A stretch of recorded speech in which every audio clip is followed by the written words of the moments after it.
Okay, so let's dive into test number 1.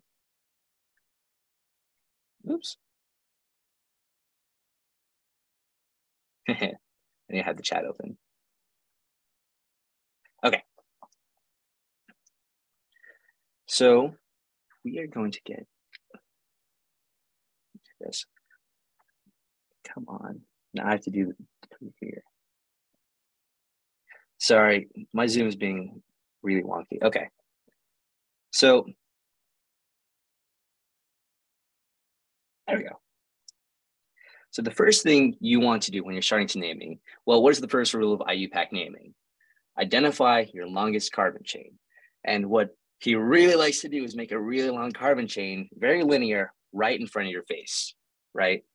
And you could do that, but it would be wrong, because what you have to do is I usually look at these terminal two or three carbons and see if I can extend that carbon chain. And if you look, well, both ends, I can extend it twice, while these terminal ends end in those methyl groups. If I move up, I can snag 2 more extra carbons for that main chain. So with that in mind, well, all right, if I can start here, now I have a long chain. So that is 1, 2, 3, 4, 5, 6, 7, 8. That's an octane, right? Compared to a 1, 2, 3, 4, 5, 6 hexane, which was longer, obviously the octane, right? So now let's start numbering. Well, if our main chains are octane, well, let's take a look at our branches. Anything that's not part of the main chain, methyl, methyl, and an ethyl. So you have a dimethyl, or an ethyl and a dimethyl, right? Excuse me. So we're start naming. 1, 2, 3, 4, 5, 6, 7. Our number scheme would be, hold on, oops. I'm so sorry. Okay, 1, 2, 3, 4, 5, 6, 7, 8. Our number scheme would be 3, 4, 6. The other way around, 1, 2, 3, 4, 5, 6, 7, 8. Our number scheme would then be 3, 5, and 6. So out of these, which one do we want? It's going to be 3, 4, 6. Oops. So if we want the 3, 4, 6, you want the red numbering pathway. Well, we have methyl and a methyl on 3 and 6, and we have an ethyl group on a 4. So alphabetically, what comes first? The ethyl or the methyl? It's going to be ethyl. 4, ethyl. 3, 6, dimethyl, octane. And I want to reiterate or say again, your di, tri, tetra, those kind of prefixes do not play a role in the alphabetical order. So even though the di in dimethyl comes before ethyl in the alphabet, hopefully you know that, we do not count it. We still put the ethyl first. Additionally, dashes and commas, that is probably one of the biggest mistakes for name nomenclature. I've definitely screwed that up before. But dashes always come between a letter or a number and a letter, right? And a comma always comes between 2 numbers. Okay, so we see that a little more later on. So now let's move on to here. All right, what is our longest carbon chain? Well, you might be thinking, well, if I were to hypothetically just go straight across? Oh, shoot. No. Okay. If I were to go straight across, we can extend that terminal end and just go up here.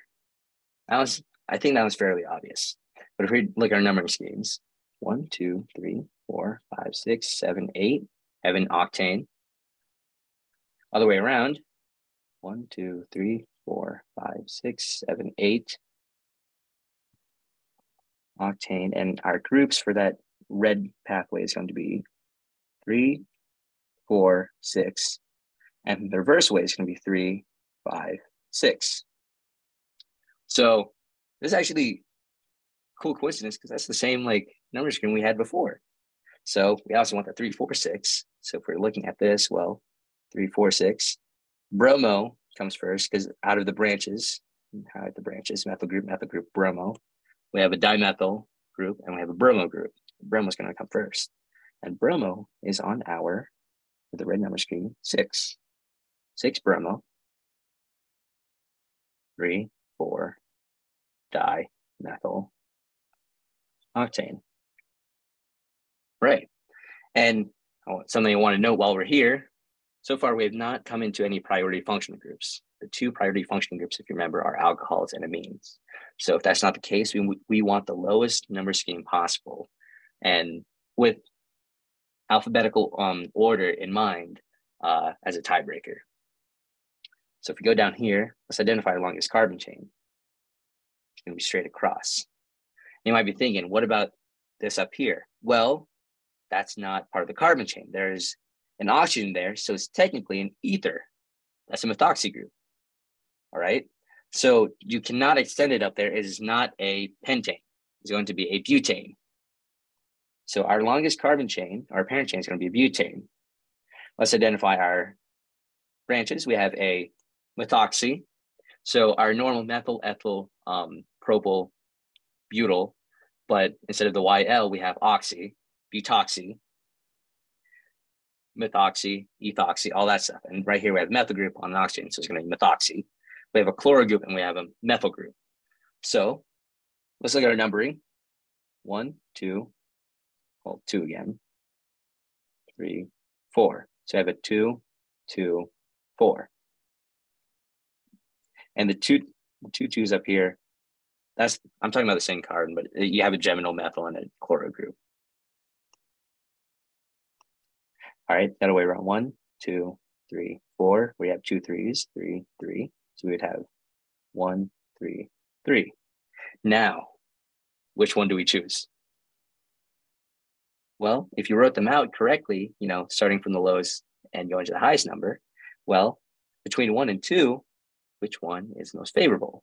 Obviously, the 1. So this pathway is the one we want. So what we'd have is, all right, 3, 3. So if our chloro group is 4 first, chloro. Nope, that should be methoxy, methyl, butane. Sign numbers, chloro, of course, on the 3rd carbon. Methoxy is on the 1st carbon. Methyl is on the 3rd carbon. And something I want to point back out. These dashes are between letters and numbers. And up here, our commas are between 2 numbers. Okay. Look down here. Straight across. Longest carbon chain. I look at those terminal carbons. Can I extend the carbon chain? No. No matter which, if you wrap around any kind of deal, you cannot extend the carbon chain. The longest carbon chain straight up is going to be a pentane. But what do we notice about that? All right. What do you notice about that pentane? Can you guys still hear me? Patrick, I have a question about the last compound we did. Yeah. Why is the methoxy in front of the methyl? Because if you're looking at it alphabetically, meth, but if you look at the next letter, O and Y, O comes before Y on the alphabet. Okay, thank you. Yeah, and thank you for answering my question. I'm assuming you can't hear me now. Okay. Pentane. What do we notice about this pentane? It has an alcohol group. So it is now a pentanol. Okay. Now let's count it, or let's look at our branches. Our branches are going to be methyl, chloro, and alcohol group. Look, count both ways. 1, 2, 3, 4, 5. 1, 2, 3, 4, 5. Now, both ways are going to be 2, 3, 4. 2, 3, 4. Okay. Which one do we choose? Well, first off, the moment we have that function group, it has to be, or that function group has to get the lowest number no matter what. Even if it fucks over any of the other branches, it has to have the lowest number. Thankfully for this pentane, no matter which way you count, the alcohol will get the 3rd carbon. So it's kind of, well, it is in the middle. So you don't have to worry about where it is, because no matter which way you go, it's going to be a pentan 3-ol. Now, with that in mind, now let's look at the other 2 branches. You have a methyl group and a chloro group. Now, no matter which way you go, each will get 2, 4, and in the other way, 2, 4. So if the numbering isn't the problem, what is our tiebreaker?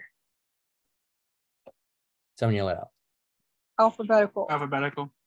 Alphabetical So the chlorine would be first. Yes. So our blue numbering would be preferred. So it'd be 2-chloro. Notice we have a dash between a number and a letter. 2-chloro, 4-methyl, pentane. But if it's just a one alcohol, we drop the E in pentane and make it pentan 3-ol. If we had a variation, what if it was a diol? Like, what if, I'm just throwing this out just as a hypothetical, right? Bless you. If we had a pentan, but if it was a 1,3 diol, it would be pentane, retain the E, 1,3 diol, because the presence of a consonant retains that E. Okay. Let's move on. Ooh, now we have some tricky ones. We have a cyclic structure.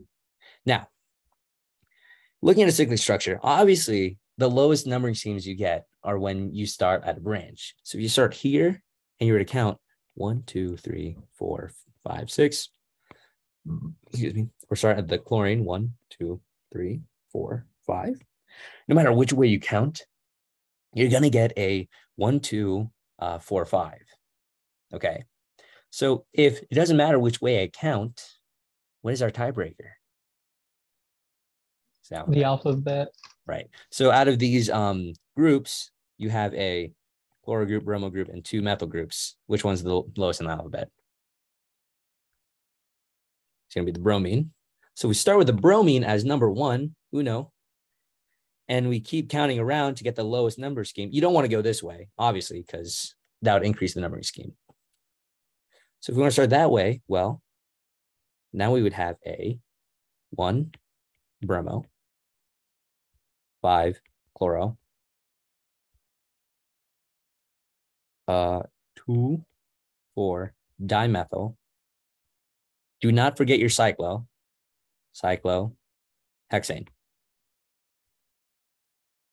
Now let's look back here. On this carbon chain,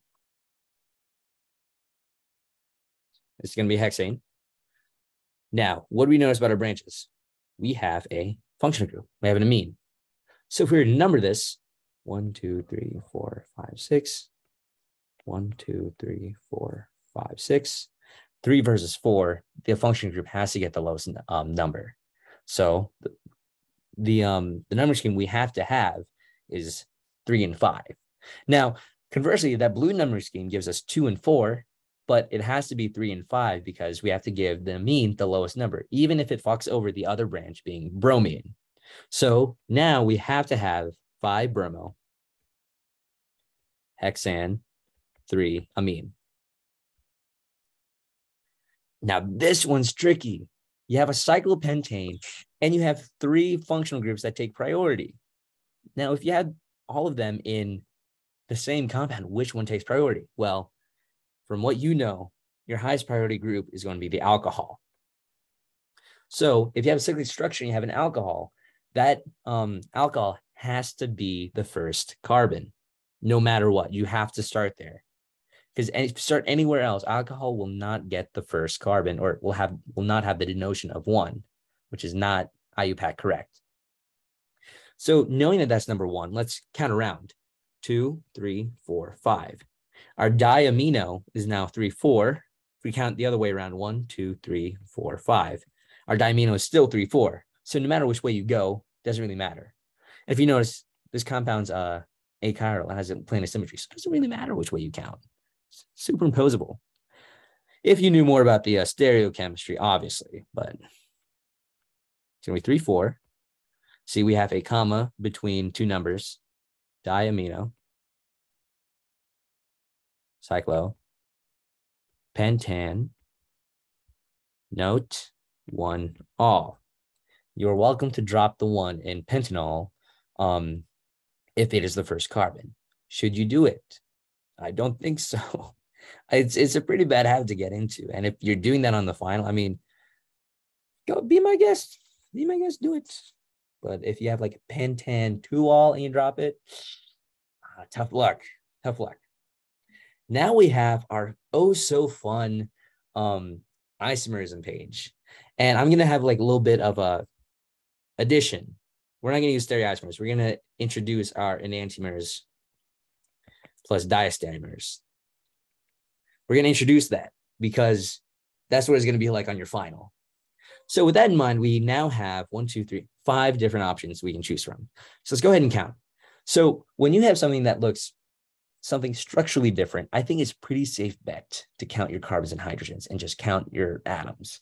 Will it take a while? Relatively, yes. Is it worth it? Yes, it is an organic chemistry final. It is very worth it. So if we're going to count our carbons, so for this last one, we have 5 carbons. And for the right one, we also have 5 carbons. Okay. 1, 2, 3, 4, 5. 1, 2, 3, 4, 5. If we were to count our hydrogens, I counted 12 hydrogens here, but get this, 10 hydrogens here. Not the same formula. You can also look at the degree of unsaturation. Not something you could like obviously think of right off the bat, but a nice little check because the degree of unsaturation looks basically at the ratio of the different atoms based on the number of pi bonds and the number of ring structures. Well, the structure on the left has a degree of unsaturation of 0 because it has neither pi bond or ring structure, but the one on the right has a degree of unsaturation of 1 because it has 1 ring structure. So these are, because of the different chemical formulas, different. Now let's look over here. All right. So we have complex carbon chains, right? So if I were to count the carbons and count the hydrogens, they would be the same. I didn't write it down, but let's move on and just count the longest carbon chain, just make some inferences from that. So if we had 1, 2, 3, 4, 5, 6, 7 as a heptane, 1, 2, 3, 4, 5, 6, 7, that's also heptane. Well, if we look at our branches, we have an ethyl group and 2 methyl groups. Well, if we have that, they're not different, but they're also not stereoisomers, nor are they the same. So the only option left are constitutional isomers, where they have the same chemical formula, meaning they have the same degrees of unsaturation, but they also have different connectivity. So these are going to be our constitutional isomers. Now, this one down here, this one's a little tricky. He pulled a little weird one on you guys. So this one goes back to like one of your first weeks in class where you have to look at a chemical formula and kind of build the structure just from the notations written. And this can be seen in your large strong base like CH3, 3, right? That tells you there are 3 methyl groups on that one carbon. Going back to it, hopefully this is somewhat easy for you, but I would segment this left part because it's a lot to look at. So if we just segment them and build the like little mini structures and put it together like a little puzzle, we can kind of figure out what's going on. So right here, the first thing I notice, there's 2 methyl groups on this one carbon. So that one right here just makes a puzzle piece that looks like an isopropyl group. The squiggly line is just like, or the squiggly line is just some kind of R group. That's just a denotion for the other thing. All right. So we have our 2 methyl groups right here, right? And we have that central carbon right there. If you know your structure of lines, obviously there's going to be a hydrogen hanging off that. Okay. Now, same thing over here. If you look at that, that's the same exact thing. We have 2 methyl groups coming off a single carbon right here. Those are the 2 methyl groups, CH right there.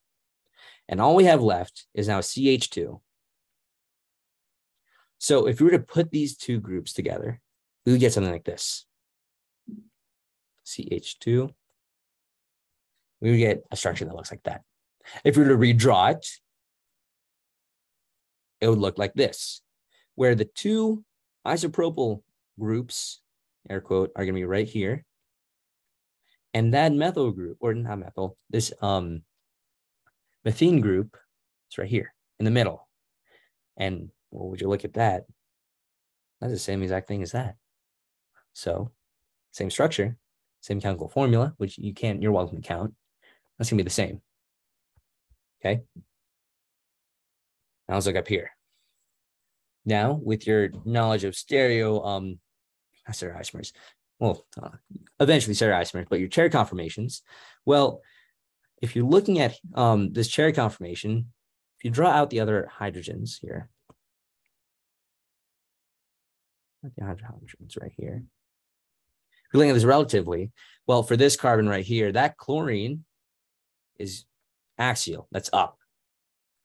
For this one, relatively, that chlorine is also up. So our scheme is up, up. Now, if you look over here to our left, look at that. Wedge, that's going to be up. That's facing up towards us. But look down here. That chlorine group is facing down. It's facing down. So if the chlorine up here, up top, was axial, this chlorine down here would also be axial, but axial facing down. What I'm basically trying to say is, if I were to redraw it, that chlorine would be down here. So if obviously they're not the same compound, but they have the same connectivity. They're a 1,2-dichlorocyclohexane, right? Same chemical formula, same connectivity, but different stereoisomers, or different. I just said the answer. Different spatial arrangement. They're stereoisomers. But normally the answer does say stereoisomers, but I want you guys to determine what kind of stereoisomer. Is it going to be a enantiomer or diastereomer? I want someone to yell it out. Diastereomers. Diastereomer. Because there's only one change in the stereochemistry, or there's not a complete reversal. So if it was down, down, and the right one was up, up, that would be an enantiomer. Complete reversal. But if only partial reversal, it's a diastereomer. Now, if you look over here, we have another chair conformation. So if I were to draw out the rest of the groups, H, H, okay. Well, look down here, we have, oops.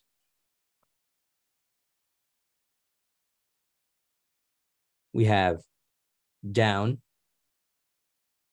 down, up, down, down, up. Now, if we look over here, we have up, up, up. All right. So these are diastereomers or enantiomers? Enantiomer.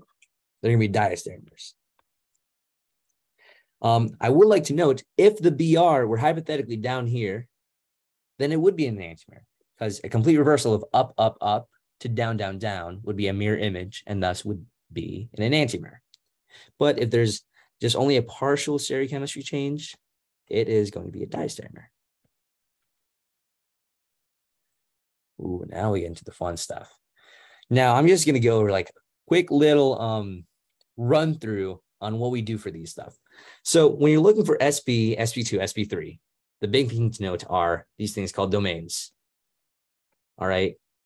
And domains can include anything among lone pair of electrons, especially one pair, a single bond, double bond, or triple bond. Okay. Those count as one domain. They differ in the amount of electrons, obviously, but excuse me, they count as domains. So if you had something that has two domains, right? Two domains, that's SP. That's linear. So your examples of SP linear stuff are going to be this SP carbon, or a vinylic carbocation, very unstable, but still SP. So if you note, look, it has two domains, one domain, one domain, one domain, one domain, right? Total is a 2. Those are linear. 3 domains. What kind of carbons are those? SP, SP2, SP3. SP2. SP2, yeah. Now these can come in the shapes of trigonal planar or bent with a bond angle of 120 degrees because it's still trigonal planar, but I'll show you an example. So the most common sp2 is, well, there's organic chemistry. So we're dealing with carbon, is an sp2 hybridized carbon. Something like this. That's an sp2 hybridized carbon. 3 domains. You have 1, 2, 3. Another example is if you had, let's say, something like this. I don't know where that came from. All right. You had a positive charge on an oxygen. Well, you have 1, 2, 3 domains. However, if you look at the shape, it would be bent because remember, those alone pair of electrons are actually invisible, obviously, to us. So the molecule would look bent with a degree of 120 degrees. And then obviously, last but not least, our oh so beloved 4 domains. And what is the hybridization? SP, SP2, SP3. SP3. SP3. That's right, SP3. All right. So we would have 4 domains. So we're gonna have like 4 sigma bonds, 3 sigma bonds, or a lone pair. So that include like carbon with 4 sigma bonds. You have 1, 2, 3, 4 domains, or something like this, like nitrogen and ammonia. 1, 2, 3, 4. And those bond angles are going to be around 109.5. Okay. Now, the shapes are different. This is obviously tetrahedral. However, this one, remember, lone pairs affect your shape. Lone pairs, that is invisible. So if one arm is invisible, this is going to be trigonal pyramidal. All right. Hey, Patrick, Yeah. quick question. For the 3 domain one, where you said it was like the sp2 one and you're talking about bent and it would be 120, would it be like, do we have to specify 120 or less than 120? Would that one be less than 120? I would put squiggly. Yes, you would. I would do less than or squiggly. Because if you had, let's bring it back. Oxygen plus, right? That lone pair would take up a lot more room and would push that bond angle in. So if you're looking at the bond angle for this right here, that'd be less than 120 degrees. You would have to put that. I'm pretty sure we accept squigglies. Obviously, we didn't test one. So you got to bring that to Dr. Burke so you can get those points back. But we're going to make sure we accept that on the final. I'll make sure. Can't we just the ideal ones for the questions asking what the bond angle should be? Just like the first test? Say that one more time. Can't we just write the ideal bond angles like 180, 120, 109.5 and still be counted as right for the... No, if you have a lone pair on there that's pushing that, you have to put at least a denotation that you know it's going to be a little different than 120. And when you get to this question, the first thing I would do straight up, draw your lone pairs. Oh my God, please draw your lone pairs. It makes your life way easier. So drawing the lone pairs, the most common ones are going to be your oxygen, nitrogen, and your halogens. So if you look over here, we got a lone pair, carbon, carbon, carbon, carbon, carbon. We have an oxygen up here. It's 2 lone pairs, right? Because we got to complete that octet. We have a nitrogen down here with 1 lone pair. We have another nitrogen over here with 1 lone pair. Makes your life way easier. Okay, now let's just get to the easy peasy analysis. Hybridization of carbon 4. Carbon number 4. How many domains does it have? 1, 2, or 3, 4? 2, 3, or 4? Trace. 3. So it has 3 domains, sp3, or sp2, my bad. All right. Now, C6. C6 is all the way over here. How many domains does it have? 3. Yeah. Keep trying to write sp3. And then nitrogen number 2. How many domains does it have? 2, 3, or 4? 2. 2. So it's going to be sp. Oh, that's pretty easy. Now let's get to the bond angles. So for the bond angle C4, right? Ideally, it would be 120 because it's trigonal planar. Does it have any lone pairs? No. So it is 120. Now let's look for the bond angle for C6. All right. Ideally is 120. Does it have any lone pairs that can alter that? No. So it's 120. Ah, it's pretty cool. Well, now let's look at the degree of unsaturation. Right. Well, what I do, which is super easy, count your ring structures and count your pi bonds. All right. So we'll do both methods, but I just want to show off this method. 1, 2, 3, 4, 5, 6. I count 6 pi bonds. If you don't know what pi bonds are, I'm sorry. So we got our carbons. So for the formula of degrees of unsaturation, it's going to be your number of carbons minus your number of hydrogens divided by 2, minus your number of halogens divided by 2, plus your number of nitrogens divided by 2, plus 1. Do you have to memorize that? Yes, possibly. Actually, yes, you do. Because if he gives you a chemical formula, like, all right, in the general knowledge, if you get C5, H11, Cl2, what is the degree of unsaturation? You can't really count the pi bonds because you don't have the structure. So you're going to have to know that formula. And if you're taking semester 2, this formula will be pretty prolific. Like test 2, semester 2, you'll know this formula like the back of your head like the back of your hand. So let's count our carbons. We have, 1, 2, 3, 4, 5, 6, 7, 8, 9 carbons. We have 1, 2, 3, 4, 5, 6, 7, 8, 9, 10 hydrogens, 0 halogens, plus 2 nitrogens, plus 1. That's going to be 9 minus 5 plus 1 plus 1. 9 minus 5, that's 4. So 4 plus 1 plus 1. What is 4 plus 2? Oh, 5.9. No, I'm just joking. 6. So it agrees. It's 6. Now, look for C3. C3 as primary, secondary, tertiary, or quaternary. Well, hopefully you guys know what they mean. I don't know how you could do test 3 without it, but you're looking at how many carbons it's connected to. So if C3 is connected to 1, 2, 3 carbons, right here, let me draw it out. This carbon is connected to 1, 2, 3 carbons. So they're going to be tertiary. All right. Now, what is a C1, C2 bond length? That is a sp carbon-carbon triple bond. What is the length? 1.2 angstroms. Do you have to know them? I guess you do. This one I want to shout out the bond length for an sp3 carbon-carbon single bond. 1.5. 1.5. Boom. What about double bond? 1.3. 3. What about HI? Boom. That's just, don't worry, I don't know it either. Dr. Bird's crazy. So know the pKa of HI. -10. Mm-hmm. -10. Wait, I have a question on that. Yeah. What if you were to be asked what atoms are on the same plane as, like, say, C4?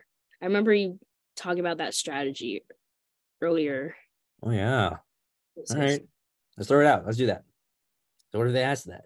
Did Patrick help prepare you guys? No. Hold on. Before I go away. Now you guys will have the recording. You can take a look at it. Okay. So if you're looking at, all right, C5, you're looking, all right, circle all the atoms are in the same plane as C5. So the same plane means, all right, what connects the planarity of C5? So we want to accept anything that's trigonal planar or linear. Anything tetrahedral, well, that's a bond angle of 1 to 9.5 in a different dimension. So that's not ideal. So what I like to do is, all right, well, you have your reference carbon, C5. C5, well, that's sp2. That's trigonal planar. So if it's trigonal planar, well, obviously every single atom around it is planar. Now let's look at the secondary atoms. That hydrogen, that's a dead end. We're just going to stop there.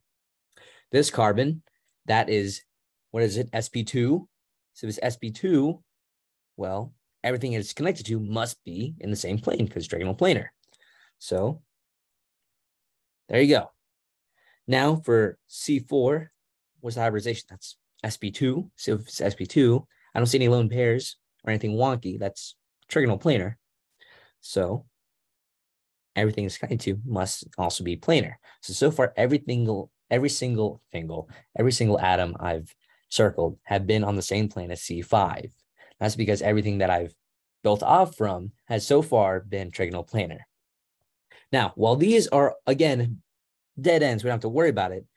C3 and N1, we kind of have a little bit of a problem. So N1, you might be thinking, oh, it has 3 domains. It's planar too. No, it has a lone pair. If it has a lone pair, that's trigonal pyramidal. So anything beyond N1 is not in the same plane. SP3s are our plane breakers. Same thing with C3. While C3 might be within the same plane as everything else because it's directly attached to C4, everything that C3 is connected to breaks that plane. Hence, we stop there. So if you were to be asked, what lies on the same plane as C5? It would be these atoms. Now, let's look for acid-base stuff. Now, this should be super easy. What I like to do is, straight up, I like to identify my acids. Deadass. So we have our acid here. That's pretty obvious. OH, that's a base. If you don't know that's a base, what are you doing in chemistry? What are you doing? HC triple bond C. Well, if H2O is our acid, HC triple bond C is our base, because, well, if you look at this, we have an acid base, I don't know what you call it, pair, where H2O is the conjugate acid of our base. And then HC triple bond C is our conjugate base of our acid. So you will have one acid and one base react to make another acid and another base, because an acid cannot react with an acid. If you put 2 acids together, well, you won't really get an acid-base reaction, right? So next thing I do is I look at the pKa's, all right? So the pKa of HCCH, just don't want to, here, let me go down here. 25. Yeah, it is 25. 25. And then H2O, you guys should know that's at the top here. 15.75. 15.75. Yeah. So which one is the stronger acid? H2O. H2O. So if H2O is a stronger acid, weaker acid. Well, if H2O is a stronger acid, where will the equilibrium shift? Left or right? From right to left. Yes, from right to left.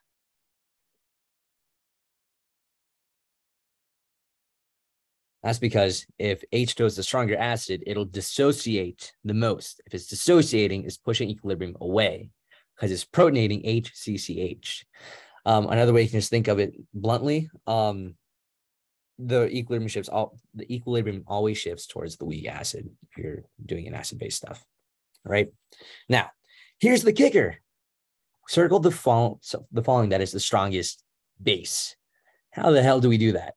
Well, I like to use my knowledge on acidity, because acidity increases with larger diameter, stabilization of resonance, and electronegativity, and just how much electronegativity is being pulled away from your proton. So when I'm looking at my strongest base, I usually think, well, what makes the strongest base?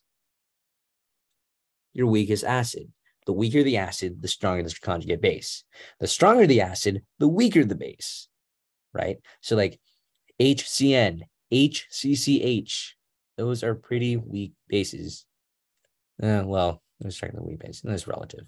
Forget I said that. But what I'm essentially trying to get at, well, look at your functional groups. You have similar functional groups where you have a carboxylate group. You don't have to know that name, but you basically have a minus charge on oxygen. That's the basic part. Because essentially what happened, if you think about it intuitively, that's where a proton just popped off. So if I were to redraw the compound, so if this had that original proton, right? If it had that original proton, now which one of these is the weaker acid? Hopefully you guys can kind of get that kind of logic, right? So out of these, which one is the weakest acid? Well, which one is, first off, not stabilized by resonance, and which one is, or has the least amount of electronegativity being pulled away? Well, the one on the left, while all of these carboxylate groups are stabilized by resonance, The one on the left does not have any halogens on that carbon chain that pull electron density away from that proton, right? There's not as much of a pull. So the weakest acid will be the one on the left. And by that logic, the weakest acid has our strongest conjugate base. If you were to be asked, which of the following is the weakest base, right? Well, if we're looking for the weakest base, well, which one is the strongest conjugate acid? So out of these four, which one is the strongest conjugate acid? That might be a better question. So if you're looking at that, which one, first off, the strongest acid, well, which one has the best resonance structures and which one has the most inductive effect? The inductive effect is when you have a halogen or any kind of electronegative group somewhere on that carbon chain that pulls electron density further away. And the most common thing are halogens. So already looking at this, we have fluorine and chlorine groups. Which one's more electronegative? It's going to be fluorine. So that one's out of the picture for the strongest acid. Now, if a fluorine was on this alpha carbon, right, and fluorine was on this beta carbon, which one would pull away the most electron density? Alpha or beta? So say alpha or beta, which one will have the most electron density being pulled away? Alpha. Alpha. So this one would be our weakest base. And you might be thinking, well, why is that alpha? Why is that beta? Well, the carbonyl carbon doesn't really count, but that's a semester 2 problem. And you don't have to show that at all on the test. That's just something relative. Probably shouldn't have done that. Maybe I scared you guys. Hopefully I didn't. But you can kind of count the carbons too. So obviously this fluorine right here is a lot closer. So it'll pull electron density away. So with that out of the way, let's start looking at Lewis acids and Lewis bases, okay? So this one, really easy if you think about it. Our definition of a Lewis acid, I know it says Lewis bases, but Lewis acids, incomplete octet. That means your central atom has an incomplete octet. It can be a carbocation, it can be, a boron, anything that has an incomplete octet. Now, a Lewis base is anything with a lone pair on the central atom. Anything with a lone pair on a central atom. Now, with that in mind, let's jump into it. Circle all the following that are Lewis bases. If we were to draw the search for BH3, it would look something like this. Our central atom is boron. Does it have a complete octet? No. So that would be a Lewis acid. I'm not circling because it asked me for the Lewis bases, but I'm just trying to make things or clear some things up. For this carbocation, see, H, positive charge, right? That has an incomplete octet. That is a Lewis acid. NaNH2, what? Look at that.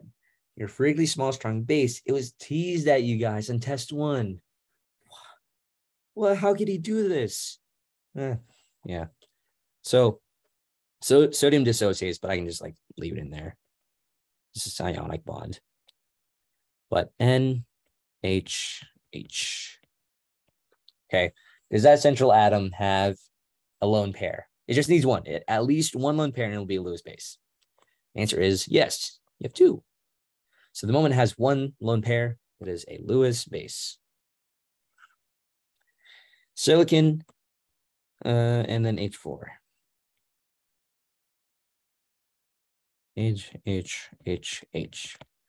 Silicon, does it have an incomplete octet? No, it has a complete octet. Does it have a lone pair? No. So it's neither a Lewis base nor a Lewis acid. NaCl. Is that a Lewis base or Lewis acid? Well, Cl, it does have a lone pair. It's a very weak nucleophile, but it does have a lone pair. So by definition, it does meet the requirements to be a Lewis base. Might be a very weak one, I'll give you that, but yeah, might be a very weak one, but still technically, Lewis base. So now let's look at our bicyclic compounds for IUPAC naming. Wait, I have a quick question. Sure. Would we be asked about Bronsted and Lowry? Yeah, you could, yes. You could. And that was the one you guys are mostly familiar with. Like does it donate a proton? Yeah. Like HI, HBr, HX, or alcohol, methanol, ethanol. Those well, alcohol groups I'm pretty sure can be both. They're protic and they can also act as bases depending on the conditions. But yeah, the fact that it can donate or accept the proton, that's bronzodide, bronzid base. Now, which of the following bicyclic compounds? Name the following bicyclic compound. Okay, so the first thing I got to do is I have to note my bridgehead carbons. All right, where those two meet, these are my bridgehead carbons. So now I count the carbons between them. So if I have on this side 1, 2, 3, the right side 1, 2, 3, 4, and the middle there's 0 carbons between those two bridgeheads. That is our central scheme 4, 3, 0. Now, with that in mind, let's count how many carbons are in the actual ring structure. And note this methyl group, that is a branch group. That is not part of that main carbon ring. So I just want to start counting from scratch. So we have 1, 2, 3, 4, 5, 6, 7, 8, 9. We have a bicyclo-nonane. Okay, now let's look at our branch naming. So you have to start at one of the bridgeheads, right? One of your bridgehead carbons has to be carbon number 1. Additionally, whichever way you go, you have to go in the direction that goes around the biggest ring first. So if I were to go around here, start here, 1, 2, 3, 4, 5, 6, 7, 8, 9. CH3 would be 9. If I started here, 1, 2, 3, 4, 5, 6, 7. CH3 would be 7. So if our groups were 7 versus 9, which one would be favored? Obviously number 7. So 7, methyl. Have any other branches? No. Bicyclo. 4, 3, 0, nonane. What's your answer? Oops.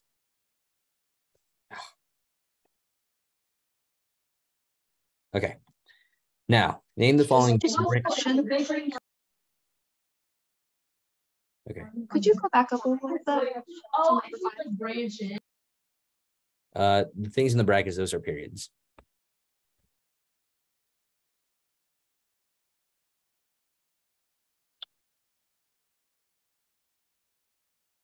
I'm gonna go. All right. Now you need a mute, please.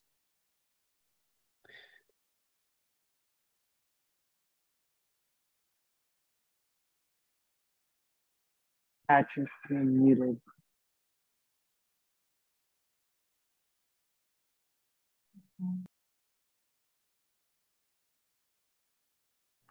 Patrick, you're on mute.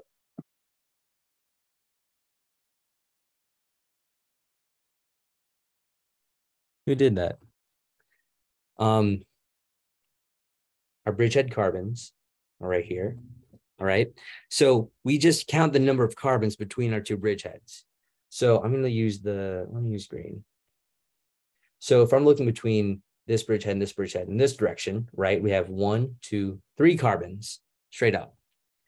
Going from this bridgehead to that bridgehead carbon on the right side, we have 1, 2, 3, 4. And between the two of them in the smallest bridge, we have 0. And I just list them from highest to lowest. So we have 4 carbons on the right side, 3 carbons on the left side, and 0 carbons in the middle. Our scheme is going to be 4, 3, 0. And I just list them from greatest to lowest. Should it be nonene or nonane? It should be nonane. Non-ene would be an alkene where there would be a double bond. Did I write nonene? That's supposed to be an A. Okay.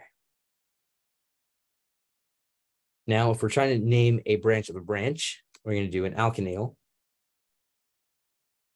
Or quite literally, we just use the parent chain and put in a YL at the very end. So if our parent chain is, well, let's look at the longest carbon chain, 1, 2, 3, 4, 5. It's going to be a pentanal. All right.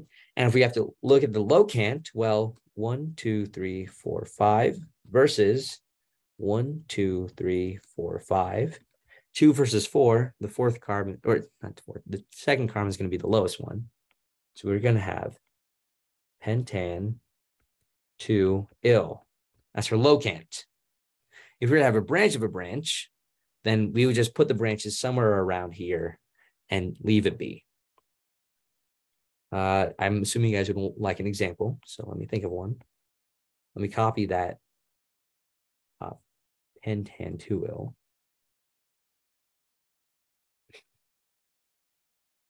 I'm gonna be real with you guys. I was not the best at this.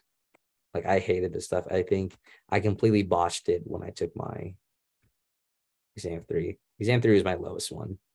Dead ass. I screwed up the nomenclature so bad. If you find, it's probably over there in that pile, but my test 1, version 1, when I took it, I pretty much missed every single di, tri prefix, and that screwed me over. I got everything else, but I really screwed that one up. So bromine here, not a bromine there. How's that? So we're going to keep that pentan 2 will. Okay. So if we looked at our numbering scheme, 1, 2, 3. We want our priority of the numbering to favor, the locant to be lowest number. 1, 2, 3, 4, 5. Our bromines are on our 1 and 4 carbon. So we'd have 1, 4, dibromo, pentan, 2 ill. There you go. Right? So there's another example of how you can get a branch on a branch of a branch. We have functional groups in the branches. Yeah, functional groups. Does it have to be in parentheses? No. If it was in like an actual like IUPAC big long name, yes. But if you're just straight up like, what's the alkynyl name? I don't think you need to be on parentheses. And I don't think he's gonna be anal about that. Now, SO3, is that polar or non-polar? Well, this is just basic. Why is it pentene and not pentene? Did I write pentene? Sorry, I'm writing really fast. That's supposed to be an A. This is the A part. Okay. Sorry. Because I don't have to roast me about that. Okay. SO3, polar, non-polar. Well, it's kind of or electrons. So sulfur, oxygen. It's going to be 6 electrons, 3, 6 electrons. 24 electrons. Sulfur, we need at least 1 sigma bond between each of them. I build them around the central atom. Okay. So that's going to be 1, 2, 3, 4, 5, 6. 1, 2, 3, 4, 5, 6 minus 6 electrons. That would be 18 electrons. So I can denote those electrons here. 1, 2, 3, 4, 5, 6, 7, 8, 9, 10, 11, 12, 13, 14, 15, 16, 17, 18. Those are our 18 electrons. Now let's complete the octets. Sulfur does not have a complete octet, so we can donate that. That would be sulfur.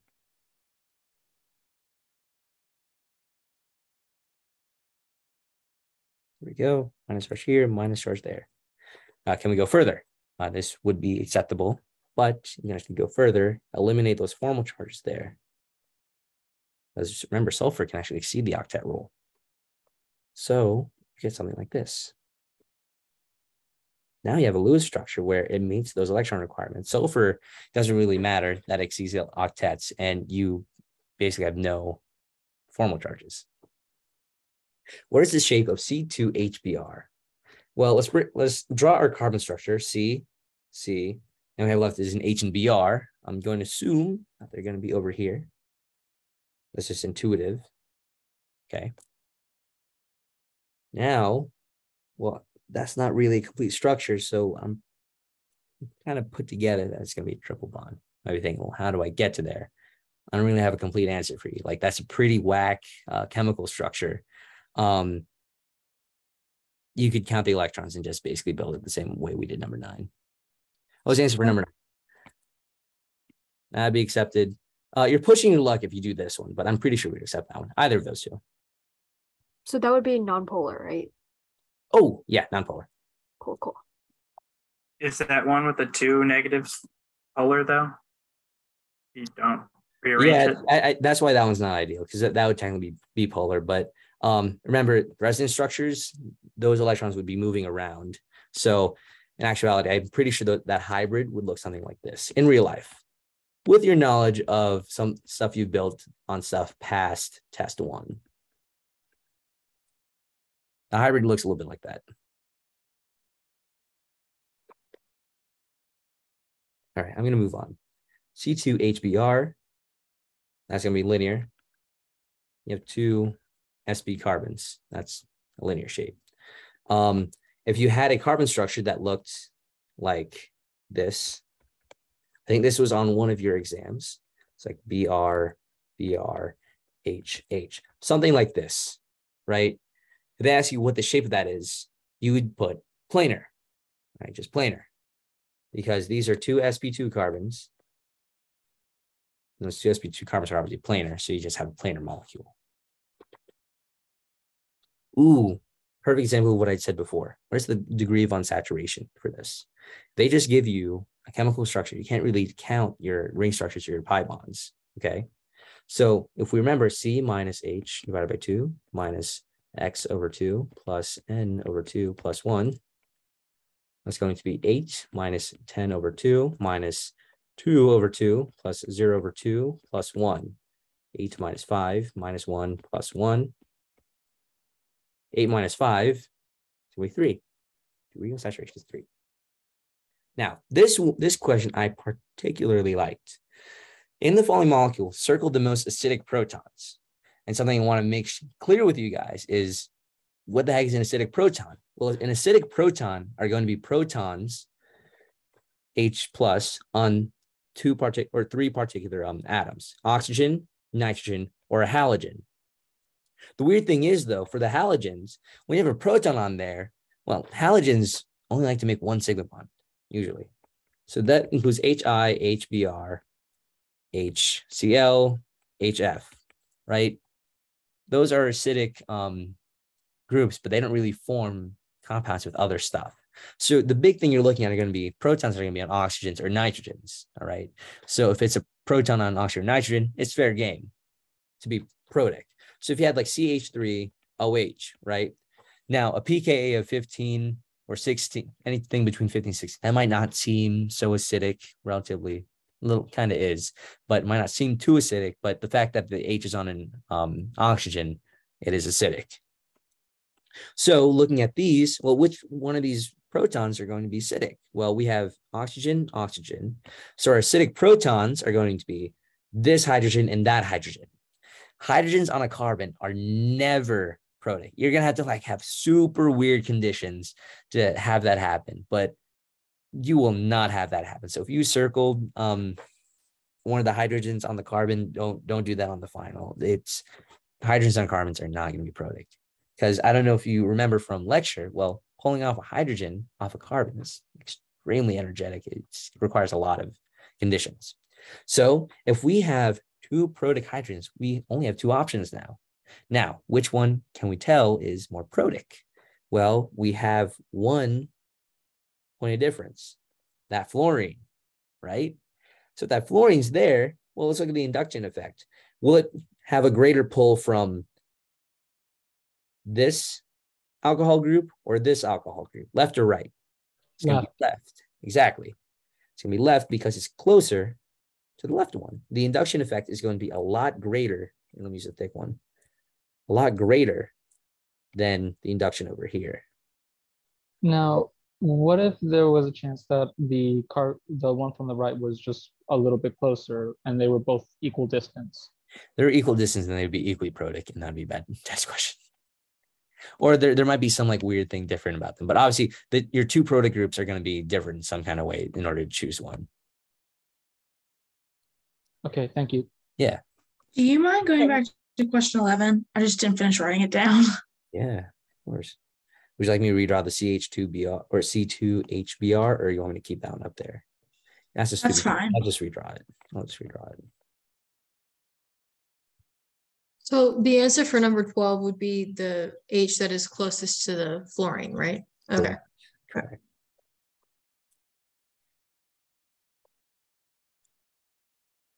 Yeah, and if the most basic proton would be the complete opposite. So the most acidic proton is going to be on the left. The most basic proton. Oh, across from the yeah. That's going to be the hardest one. Okay, that's beyond the point.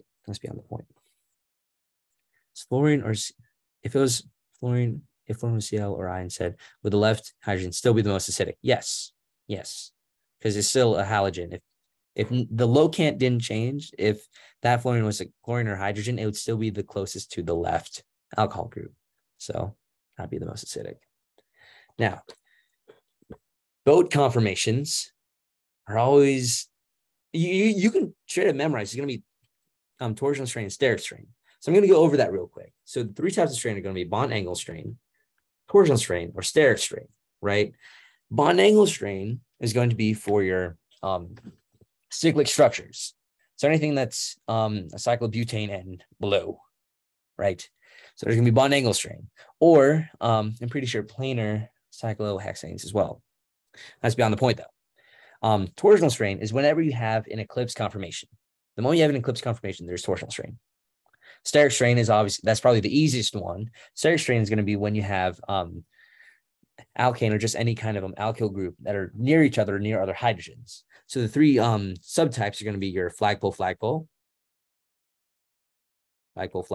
which are only seen in our boat conformations, which is what to our left. So yeah, we have 1,3 diaxial.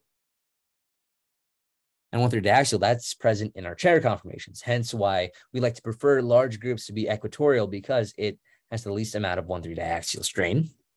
And then lastly, we just have our gauche strain, where we have two alkyl groups that are near each other. Even though they're eclipsed on the Newman projection, they're so close to each other. So there is some steric strain. So out of these options, well, we have a cyclic cyclohexane. It's not planar. Bond angle strain is out of the question. Torsional strain actually does have, because in contrast to a chair conformation, these groups right here, those are eclipsed. They are eclipsed with each other. And if you don't believe me, you are welcome to build a problem set and look down that barrel of that carbon. They are eclipsed. If it was a chair conformation where we had the two flaps facing away from each other, it wouldn't be eclipsed. But because it's a boat conformation, the fact that they are eclipsed tells us it has torsional strain. And for steric strain, well, there's flagpole strain right here. So there's steric strain. All right.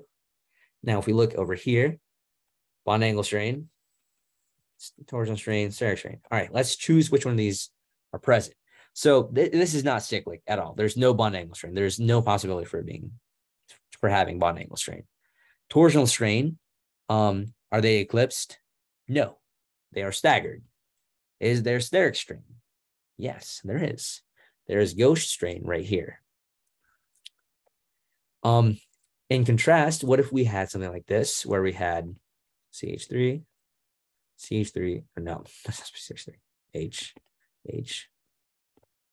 CH3. What if we rotated that front carbon just 60 degrees? Okay.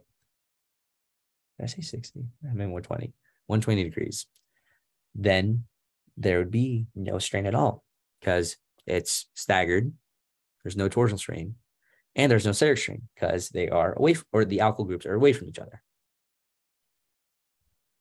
A quick question. What types of strain would planar cyclopentane have? Planar cyclopentane. Planar cyclopentane, I'm pretty sure would only have torsional strain. I'm assuming there are no alkyl groups. Yeah. If there are no alkyl groups, it would only have torsional strain. Gotcha. Thank you. Yeah. So assuming that these are all hydrogens, anything on those groups are hydrogens, right? The bond angle is pretty ideal, but yeah, I don't know what else to say about it. Just Wait, does it looping. have torsional strain because like Yeah, like that's what I that said. kept it eclipsed? That's what I said. Oh, okay. Yeah, it has torsional strain. Yeah, no steric strain, no bond angle strain. Minus 13 have torsional strain because these groups right here, they are eclipsed. The boat conformation, those two base carbons, they have eclipsed carbon groups. Okay. Okay, that is a big wonk. I'm just gonna use my mouse. Okay. So we are given this information, and thankfully, you will on the final as well. He will give you a reference group. So what I like to do is I just like to keep one group the same, and then I just keep rotating it. I just rotate it or rotate the other group. So B is found in cyclobutane. So BAS is found in cyclobutane and below like cyclopropane. Yeah. Or planar cyclohexane. Someone might have to fact check me on that because that was a while ago, but I'm pretty sure planar cyclohexane also has bond angle strain. But if you chair conformation it, or you put in boat conformation, you relieve that bond angle strain. It's a weird situation. Okay, I'm just gonna move on. Okay, and to save myself, I'm just gonna put those ethyl groups. I'm gonna denote them as ET. All right. So if you're ever confused about what ET is, that's just gonna be the ethyl groups.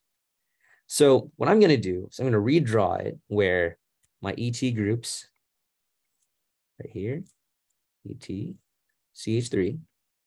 So what I did right there just now, these three. I just took that front carbon, I rotated this a little bit just to align it correctly. And then back here, I'm just going to keep these where they are, right? So this ET is going to stay at the top. The H is going to stay down here, and the CH3 is going to stay right there. Okay.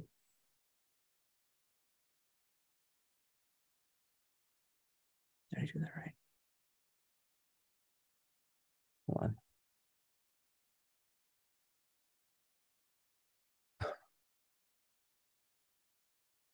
I think there might be. Am I in the right one? Hold on, my keys are conflicting. Or I'll just do this. If you scroll down further, I'm pretty sure there's like another question 15. No, yeah, that's what I have open. I have like both copies on. I have both copies, but okay, there it is. Okay, I found it. Thank you. Because I annotated the other one. I'm like, wait, okay, cool. Okay, I just keep the front one. No, they rotate the back, the front one. Well, just keep one where it is at H, E, T, C, H3, H. Except for this, just move one carbon, just rotate around one at a time. All right. It's the easiest way to approach this. So this first one right here, I just redraw it as the closest I can to that where it's staggered. Right? The connectivity or like the stereochemistry is relevant for this one. The two ET groups make it achiral, so it doesn't really matter. So if I were to rotate this, right, 120 degrees, this ET would move right here, ET, this ethyl group. This one will move right there, the group. And this will move right here, CH3. And rotate it all over again. So now this CH3 is over here, CH3, ET, ET. Erase all this loudness. All right. So these are viable Newman projections. Okay. So now, which of the following is the most stable? What we're basically looking for is which one has the least amount of steric strain. Well, if I were to highlight our ethyl groups, there we go. Ethyl. Okay. Yeah. This one right here, the least amount of steric strain. So we have one ethyl, methyl, ethyl methyl, methyl methyl. And then we have ethyl ethyl, ethyl methyl, ethyl methyl, ethyl methyl, methyl, methyl, ethyl ethyl, ethyl ethyl, methyl methyl, ethyl methyl. Well, knowing what I know about these steric groups, ethyl ethyl connections or ghost strains are extremely unstable. So the fact that, all right, these right two, they only have one ethyl ethyl, while this one has two, this is automatically, that's not the most stable one, because we don't want, we want to minimize the ethyl ethyl. Now, if we have over here our remaining groups, EM, EM, MM, remember those are ethyl methyl, methyl methyl. We have EM, EM, EM. Well, 3 ethyl methyls versus 2 ethyl methyl and a methyl methyl. I feel like Mike Tyson. 2 ethyl methyl and a methyl methyl. That's gonna be the least steric strain. Oh, do you guys get this? I don't want to. I sound crazy right now. Yeah, can you explain that again? No. Wait, I have a question. So ethyl strain is the worst, but Correct. like ethyl and a methyl is still bad, but a little bit better. Right. And then methyl methyl, that's ideal because compared to ethyl methyl and ethyl ethyl, they're not as bad. Thank you for saying that. Damn, I'm trying not, my heart is not to sound like Mike Tyson. Size matters. Hashtag size matters. Okay, so sorry, I thought the last one, like the one on the far right, would be the least energy. And my logic was because the 2 methyl groups are like directly across from each other, whereas like those ethyl groups, if you look at both of them, they're kind of like equidistant. So I thought that the methyl group would be like the determining factor. So is that like not correct? No, ethyl groups are a lot bigger. Those kinds of steric strains are absolutely terrible. No. Okay. Yeah. So obviously you know this one. So the ethyl ethyl, they have the same amount. So let's not look at that. So now all we're looking at are these green ones that I highlighted. Okay. Right. You have 3. Nick, go fuck yourself. I see. Stop. No. Oh, now just cussing the recording. Great. But still, lowest strain. Yeah, okay. Make me look that on my final Patrick video. Okay. 3 EM versus 2 EM and an MM. You be cussing me. I know. Stop. I know. It's Tuesday night. Okay. I'm gonna move on. I'm done. I'm done with this question. You guys have the recording. It's Tuesday, and yeah. I know. I don't want to talk about it.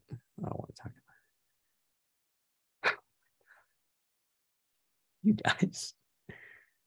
I'm gonna have to edit this now. It's whatever. Maybe I won't. Maybe I'm too lazy. So we have the Hayward structure for cis 1,2 dimethyl cyclohexane, right? So if they're cis, if you don't know cis versus trans, I'm sorry, but cis means they're on the same plane. So you're looking at 1 and 2. Well, they're going to be cis. 1 day away from Wednesday. I am not waiting for Wednesday.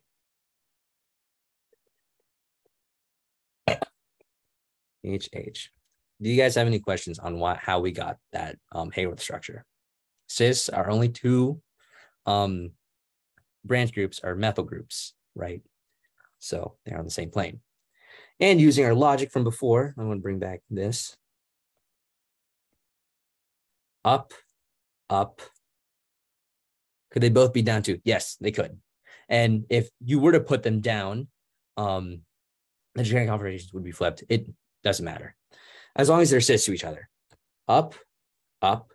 So if we're looking at 1 and 2, well, relatively, we want the CH3 on the up and CH3 also on the up. And then these H's are just going to be down here. Right.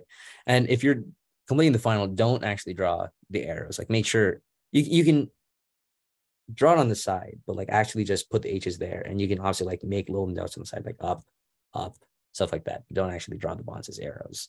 The grad students might be very confused from that. Now, chair conformation, well, carbon 1, if it was up and axial is now still up, but equatorial, CH3. And for carbon number 2, if it was equatorial and up, it's still up, but it's now axial, right? Literally all you do. That's it. And if you were to draw all of them or both of these methyl groups down, essentially these would be flip-flopped, or no, it wouldn't. You would have something like this. I want my pink. There we go. CH3, CH3. That looks like a 5. CH3. Nope, that's not it. CH3, CH3. Right. We should be accepting both. All right. Yeah. Right. Now let's look at the Hayward structure for this. We have 1, 2, 3 trimethyl cyclohexane. Now, if you look at these right here, well, what can we already tell? That's down. That's down. Because they're wedged, or they're not wedged, they're facing away from you. All right. Which one is more stable? Oh, I did forget that. Thank you.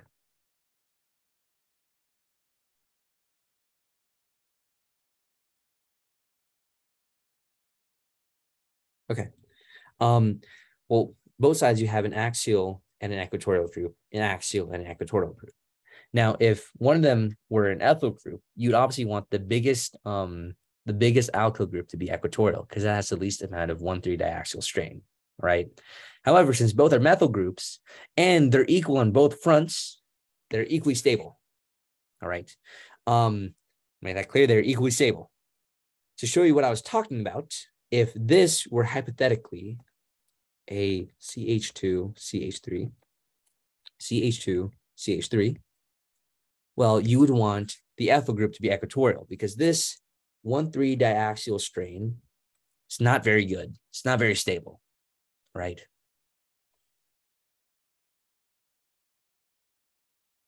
This would be up. So if 1, 2, 3, we would have up being CH3, down being CH3, CH3. This would be H, H, H. Okay. You would have, all right, well, number 1, down, number 2, down. So CH3 is down here. That's down. Down would be down here, CH3. CH3 here would be up. CH3. And then fill those in. Now let's reverse it. Or chair flip it, excuse me. It would be down here, CH3. Down still, equatorial CH3.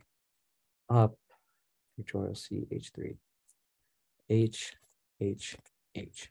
Now, if we're trying to look at which one's the most stable, well, all 3 have the same amount of methyl groups, or all 3 branches are methyl groups. So the size or a certain chemical formula for these branches don't really matter. What does matter is the amount of 1,3 diaxial strain. So you want the most amount of equatorial alkyl groups. So this has 2 equatorial groups and 1 axial group. Well, this one has 2 axial groups and 1 equatorial group. Which one's the most stable, left or right? Right. Right. There you go. I don't want to go to the extra credit. That's too long. All right. Let's take a 2-minute breather. Okay. It's going to be R. Okay. So whatever we draw here has to retain that R stereochemistry. Thankfully, the way he has it right here, the 4th priority group is already in the back. So if number 3 is already here, in order to maintain that R, we just need to go, well, R, that's clockwise, right down here. R is clockwise, so we want to retain that stereochemistry. Well, OH has to be up here, CH2, CH3 has to be up here. Because we want to go clockwise, we just go like this. Another way we can do it, you can make a model set. You're welcome to make a model set and just build it. Let me think of another way you can do this.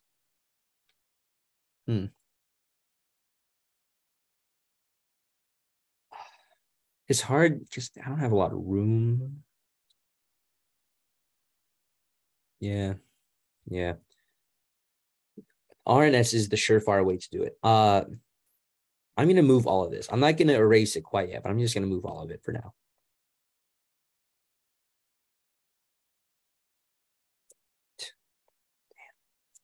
Okay. So if H is here, and if what we're trying to think is, okay, our H's and OH's need to be wedged, right? So if our point of view, again, the surefire way of solving this is following the RNS or the model set, look at it spatially. If we're looking down this carbon from into the page, looking back out of the page, we can kind of grab that figure and shape it in a way where that OH is here. So right now, this vision we're looking at, how it perceives it is these are wedged toward the eye. And the H in this group are dashed away from the eye. CH2, CH3. In all honesty, if you are only filling in 2, which actually you are filling in 2. If you're filling in 2, draw both ways and find the RNS stereochemistry. Whichever one retains that stereochemistry is the correct answer. So I'm going to bring this back. There we go. Let's bring that back. So if we were to hypothetically draw something like this, C, H, CH3. Okay. If we were to just randomly fill in, all right, OH, CH2, CH3, right? Yeah, 4, 3, 2, 1. Okay. If we were to count it, well, oops. I'm sorry. I numbered that wrong. That's supposed to be 2. That's supposed to be 1. There you go. If you were to look at it, that would be S. That would be counterclockwise. And I wouldn't switch it because that fourth priority group is in the back. So if the way I drew it is S and what I have in the Fisher projection is R, I know it has to be the other way around. Okay. Label the alkene as E or Z. These are our bridgehead carbons. And we have a hydrogen coming off here. Well, let's look at this right alkene head first, right here, versus this carbon, that hydrogen. This group will take priority. The other one's pretty obvious. Carbon versus hydrogen. Now for here, let's look at the direct connectivity. You have a carbon and you have an oxygen. All right, out of these two groups, which one takes priority? It's going to be oxygen. So if these are on the same plane or on the same side of that plane, they're going to be cis. That's Z. Now let's look for erythro and threo. I have a quick question. Sure. If it was like bromine versus oxygen, which would take priority? If like bromine was the first attachment. All right, yeah. Let's eliminate that bromine. That bromine was there. Bromine would take priority. It's direct connectivity. Bromine would take priority if that was the case. But there's a carbon there. So direct connectivity wise, if you have a carbon versus an oxygen would take priority. So is that based on size? Yeah, atomic number. Oh, okay. Thank you. Now, erythro and threo. What the heck is erythro and threo? Well, hopefully that's something you studied. But essentially, that's what we like to look at when we're looking at mainly Fisher projections. So the main thing you got to do when you're looking at erythro and threo, make an eclipse conformation or make that Fisher projection. So I'll show you what I mean by this. So if I were to rotate this around and make that Fisher projection, right? If I were to rotate that front carbon around, the eclipse formation I would make would look like this. So the CH3s would now be eclipsed, CH3. The Br in the front would now be here. The Br in the back would now be here. So remember, I didn't move that back carbon, right? I didn't move it at all. So that H and that Br are still here, okay? Now I just rotate it. Now it looks like that. If I were to draw the Fisher projection, you know, let's say like that point of view is looking down here, okay? That point of view is looking down there. Our Fisher projection looks something like this. The CH3s, again, facing away from whatever we're looking, H, Br, Br, H. And that's because whatever here is eclipsed are on the same side of those wings. Okay, So whatever's eclipsed are on the same side of the wings. And if we're looking at the Fisher projection straight up, well, let's look at our functional groups. They're anti to each other. They're anti, that's going to be 3O. So you're trying to decide whether it's erythro and 3O, your best bet is to make the Fisher projection and look at those functional groups. Okay. Now, get the following reagent for the following transformation. Be as complete as possible. This one, straight up, that's memorization. So if you have an alkene and you're creating an OH and a BR that's anti to each other, well, looky here. Which one does that? There we go. So BR2, H2O. It's going to be this one. That is straight up memorization. You might be thinking, oh, memorization. Is there another way to memorize or know it? Not really. Okay, you should memorize it. For Forge, you do the butterfly thing. No, the butterfly thing I'm not eliminating. So I'm not making an alkene. What the heck is going on here? What is he doing with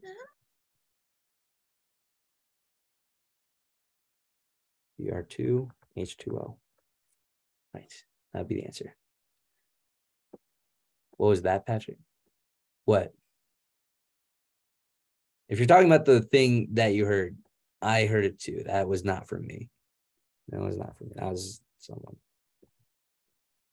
Now, this one should be really easy. It's the wine. Yeah, you're making me, yeah. No. No. Well. See, that's not me. I'm going to mute everyone. Yeah.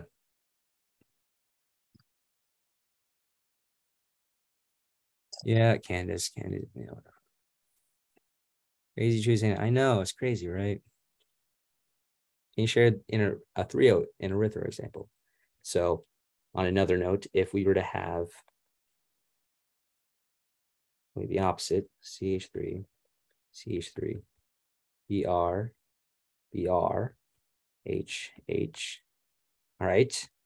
If those functional groups are on the same wing, it would be erythro on the same side. Okay, let's look at the most stable carbocation. Quite literally, this is what you guys are doing for test 3. Tertiary, secondary, secondary. Do you guys have any problem in how I got there? I really hope not. So that's kind of the point of test 3. So obviously out of tertiary, secondary, then it'd be tertiary. I got a question. What if there was double bonds? Well, if you had double bonds, then it wouldn't really be erythro 3O nor RS. It would be E or Z. So different kind of stereochemistry system. Now let's do the nomenclature. Oh, so lovely nomenclature. I have a question. Yeah. I meant as in like, what if there's a double bond in the carbocation? Because like I know from my test I had a question like that where there was like pi bonds within the carbocation. Yeah. Your carbocation is a little like benzoic. It is super stable. It is as stable as a tertiary, and sometimes, depending on the situation, the most stable or more stable. Not to be confused as if it was something like this. A carbocation that's vinylic to a double bond, or a carbocation that is on, a double bonded carbon head, that is extremely unstable. That is, well, what else is there to say? That's extremely unstable. That's not it. And if you don't know why, well, it's in the notes. Yeah. Right. Let's get our longest carbon chain. Patrick, I just had a quick question. Sure. On the carbocations, why isn't the middle one? Is the middle one not in a benzoic? There's no benzoic. If these had the double bonds, it could resonate with that, and then it would be benzoic. But there are no double bonds. It's just cyclohexane. Oh, okay, my bad. Yeah. So, if it was benzoic, would the other one still be the most stable? If it was benzoic, This compound, if that was benzoic, that doesn't exist because that carbon has a complete octet and it cannot have that positive charge. Sorry, I mean, if the first one, the 3' wasn't benzoic, but the second 2' one was, which one would be more stable out of those two? Pretty sure it would be the secondary benzoic. That is up for debate. I think you need that's honestly like a Berg kind of question because benzoic and allylic carbon cations are kind of lumped with the same stability as tertiary. So I have to experimentally find that. But from my experience, I'm pretty sure the benzoic one will be more stable because you're delocalizing that positive charge among 1, 2, 3, 7 carbons rather than the 4. Okay. So I would say secondary benzoic. I'm pretty sure that would be it. He won't throw that at you. There's gonna be like a more low-key change among the 3 if you were to choose. So let's have a longest carbon chain here. That'd be 1, 2, 3, 4, 5, 6, 7, 8. That'd be an octane, 3 octane, or 8 octane.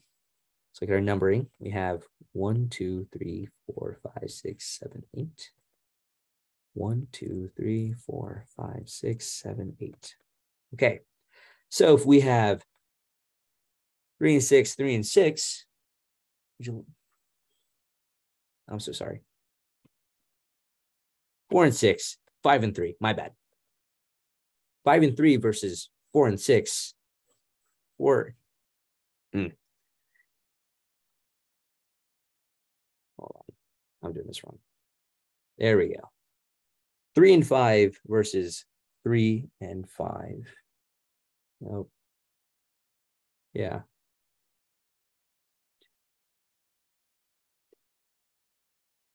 I wrote stuff wrong.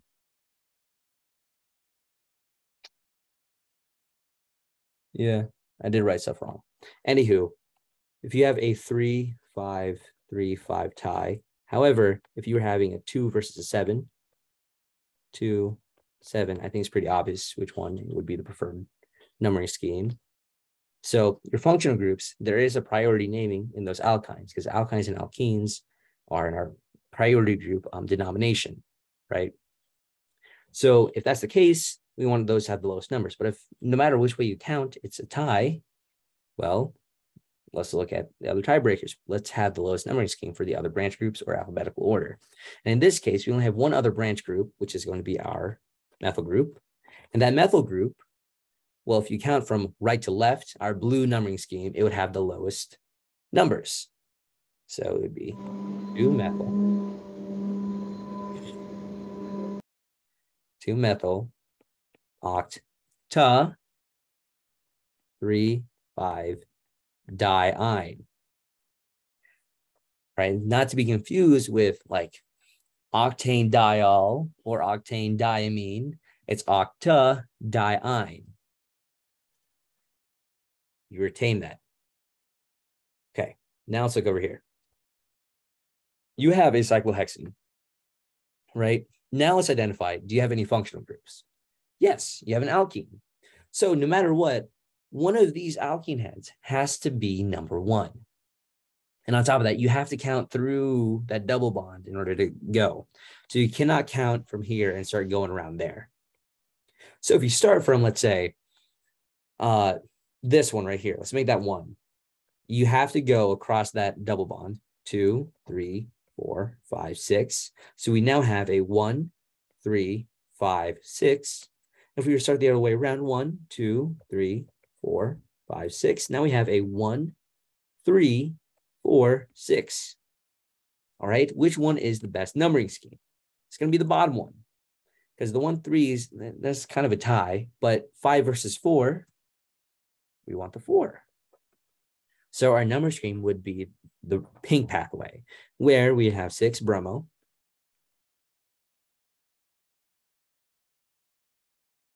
3, 4 dichloro, cyclo, hex, 1 ene. You're welcome to drop the 1, but I would not suggest it. Right. Now let's look over here. Let's look at our longest carbon chain. Why octa? Did I write octa? No, hexa. I don't know where you're talking about octa. If you're talking about the top one, that's because of the longest carbon chain. 7. Because the D in di. Oh. Okay. I'm going to ignore that. Longest carbon chain. 1, 2, 3, 4, 5, 6, 7, 8. No, 7. Count both ways. 1, 2, 3, 4, 5, 6, 7. 1, 2, 3, 4, 5, 6, 7. Okay, so our parent chain we already identify is going to be a 7. That would make a heptane.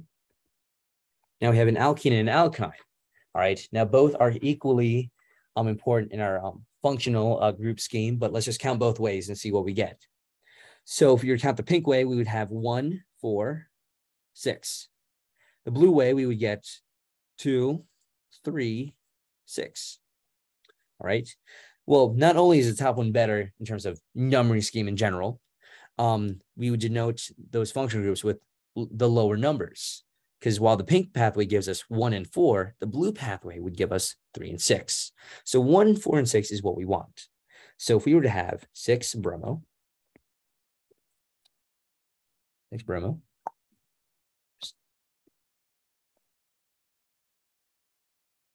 hept 4 ene 1 ine. All right. Now let's look here. Let's look at our longest carbon chain. 3, 4, 5, 6. That's going to be hexane. Let's look at our functional groups. We have 2 methyl groups, right? So not only do we have an alkene, we also have, look at that, we have a stereocenter. So if you see a wedged and a dashed, it's a pretty good bet that you're going to have R or S. And a good thing to note is if your R and S stereocenter has 2 of the same groups, it is not a stereocenter. That counts as achiral.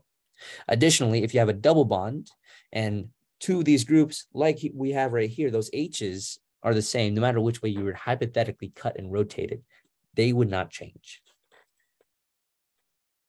Double bonds and triple bonds are given equal priority, and just the lowest numbering scheme that gives both of them, that gives them the lowest numbers is preferred.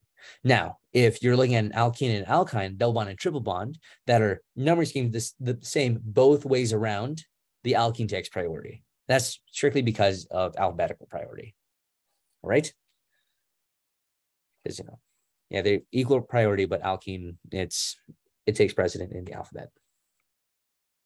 So for carbon chain, longest carbon chain is a 6, that's a hexane. And I know it's going to be a hexene. Okay. We have, so 1, 2, 3, 4, 5, 6. 1, 2, 3, 4, 5, 6. Now, we have an alkene. That is a priority group. So I know the pink is going down there, but the blue pathway gives that alkene the priority number of 1. So we'd want the blue pathway. So we did the blue pathway, we would have a 2, 3 dimethyl hex 1E. All right. Now we're missing something. We forgot to address the stereocenter. So let's look. That alkene, it's not E or Z, but carbon number 3 is a stereocenter. So if we look here, I'm just going to erase this for now. Actually, let me just move it. I'll just move this. Target thing we're looking at, C. Okay. Well, we know hydrogen is automatically that 4th priority group because not everything's bigger than hydrogen. Why is it not E or Z? That's because if you look at this alkene head, H's are the same. So no matter which way you were to rearrange them, they don't change anything. Moving on. Our first priority group, well, we have carbon, carbon, carbon. Now let's look at the direct connectivity. Carbon down here would give carbon, carbon, carbon. 3 carbon-carbon bonds. Up here, you would have H, H, H, 3 hydrogen bonds. And here you would have carbon, H, H. So looking at that secondary connectivity, I can tell this is going to be priority number, I don't know why I wrote 2. 1, 2, and 3. So we're to look at stereochemistry, 1, 2, 3. 4 is in the back, so I don't have to do the switch method.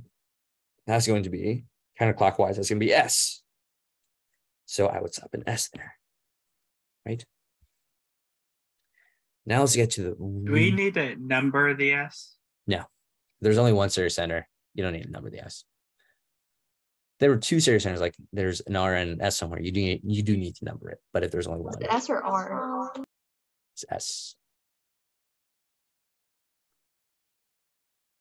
You scroll up a little bit. Sure.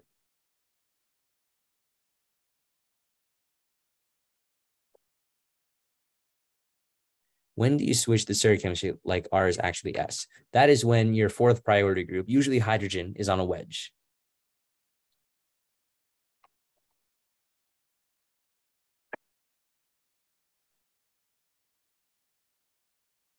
What if hydrogen is not on a wedge or a dash? Then you'll have to build the model set or like look at it or move it in a way so you put that 4th priority group in the back. Okay.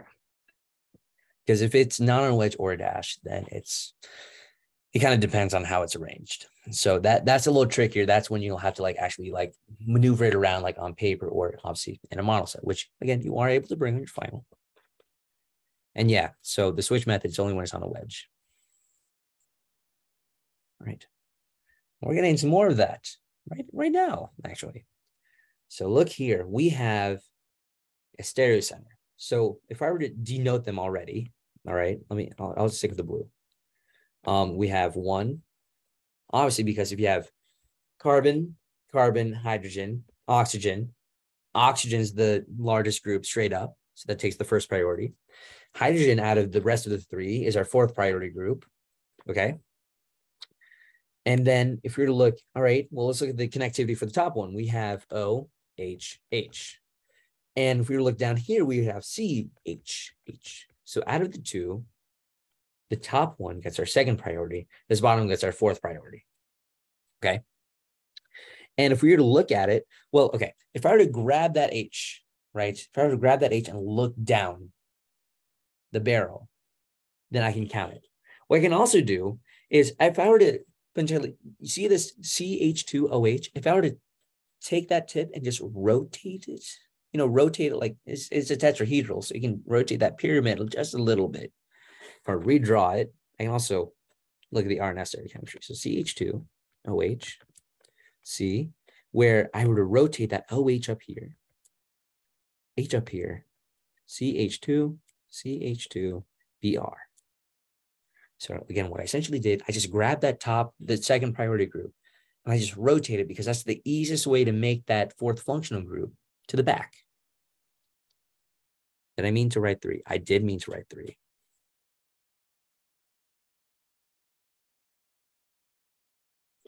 All right.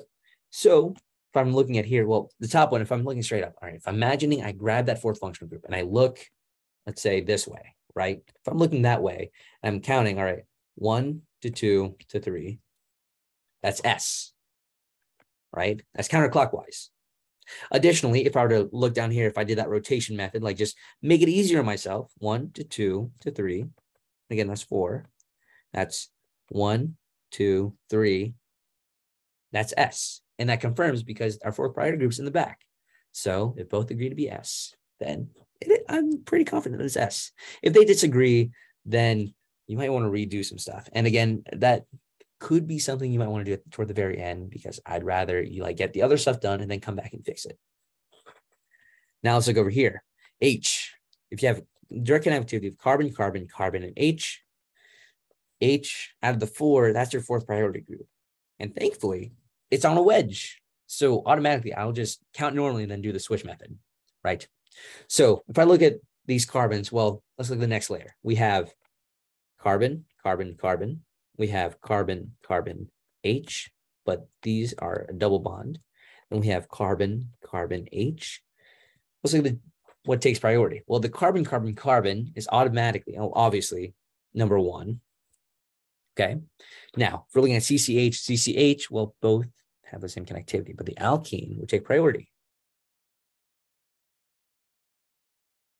All right. And then this one would be 3, process of elimination. So if I were to count them, all right, 1 to 2 to 3, that's looking S, but remember that switch method, all right? Since our fourth priority group's in the front, let's just switch that, and that is now R. Because what we're essentially doing is like, all right, if it's in the wedge, if we were to like flip it back, completely flip it, then yeah. Why would sorry, Patrick, why would the C double bonded be a higher priority group than the C not double bonded? I don't have an answer for you. That's an IUPAC question. I don't make the rules. Yeah, it would be better. It'd be more useful for you to just remember that. I don't have a solid explanation for it. Oh, good. Thank you. Mm-hmm. So if I'm looking at this Fisher projection, right? Let's number our functional groups. 1. Okay. So H is obviously number 4. Okay. And if our groups are looking at C, N, and C, which one takes priority? N, obviously. So N is obviously going to be number 1. Okay. So if N is obviously number 1, now we have the 2 C's. Let's look at the direct connectivity of the 2 C's. O, O, and O. There's 1 carbon-oxygen bond, 1 carbon-oxygen bond, and another carbon-oxygen bond. Pretty crazy. For this one, we have an O, and then an H, and then an H. So out of these 2, which one takes priority? Well, obviously, it's going to be this one. 2, 3. So if we were to count normally, 1 to 2 to 3, that's clockwise. That's going to be R. Well, if that's R, but our fourth functional group or fourth priority group is wedged, it's in the front, we automatically have to switch that. That is our switch method. So that converts that to S. All right. Now, let's look over here. Fisher projections. I automatically draw things like this. Now our 2 stereocenters are going to be this carbon and this carbon, right? Let me see if I can do it like this. No, that's not what I want to do. I'm going to keep the top one red and this bottom one blue. So I'm going to just straight up start denoting some of the stuff. So if I'm going to start with the bottom one first, okay? So if this is our stereocenter carbon, all right, we have a carbon up here, carbon right here, hydrogen, and oxygen. Out of these 4, the oxygen takes priority. And hydrogen is the 4th priority, right? Now, out of these 2, which one takes priority next? Well, this carbon right here is our 2nd priority because it's directly connected to a bromine, while this carbon is only connected to a C, an H, and an H. Well, up here, it's going to be a Br, C, and an H. Okay, so out of these are priority. So if we're to look at it, well, 1 to 2 to 3, that's counterclockwise, that's S, but remember our H is in the front, it's wedged, so we have to reverse that switch method. That's going to be R. All right, now let's look here in the red. So automatically, well, look at the direct connectivity. Red, bromine is obviously 1 because it's the largest group. And again, we have hydrogen being the 4th group, right? So now let's look at the direct connectivity of these 2 carbons. So now you have a carbon here that's connected to H, H, and then an H. And you have a carbon right here that's connected to an O, a C, and an H. Now compared between the 2, which one do we want? Well, it's going to be this bottom one because that carbon has the heaviest direct connectivity, while the one on the top only has 3 H's. So that would get our 3rd priority. So if we were to look at 1 to 2 to 3, that's clockwise, that's going to be R, but using our switch method, because of that H, that changes the R into an S. Right? I'll zoom out real quick. There you go. Now let's look at the chirality. Now, achiral, the easiest thing you can do for Fisher projections, or a lot of this stuff, is drawing a line of symmetry and orienting it in a way so you do have a line of symmetry, or you can make an inference on where it is. So Fisher projections, straight up, the best thing I like to do is, okay, and I draw a line down the middle, vertically or horizontally.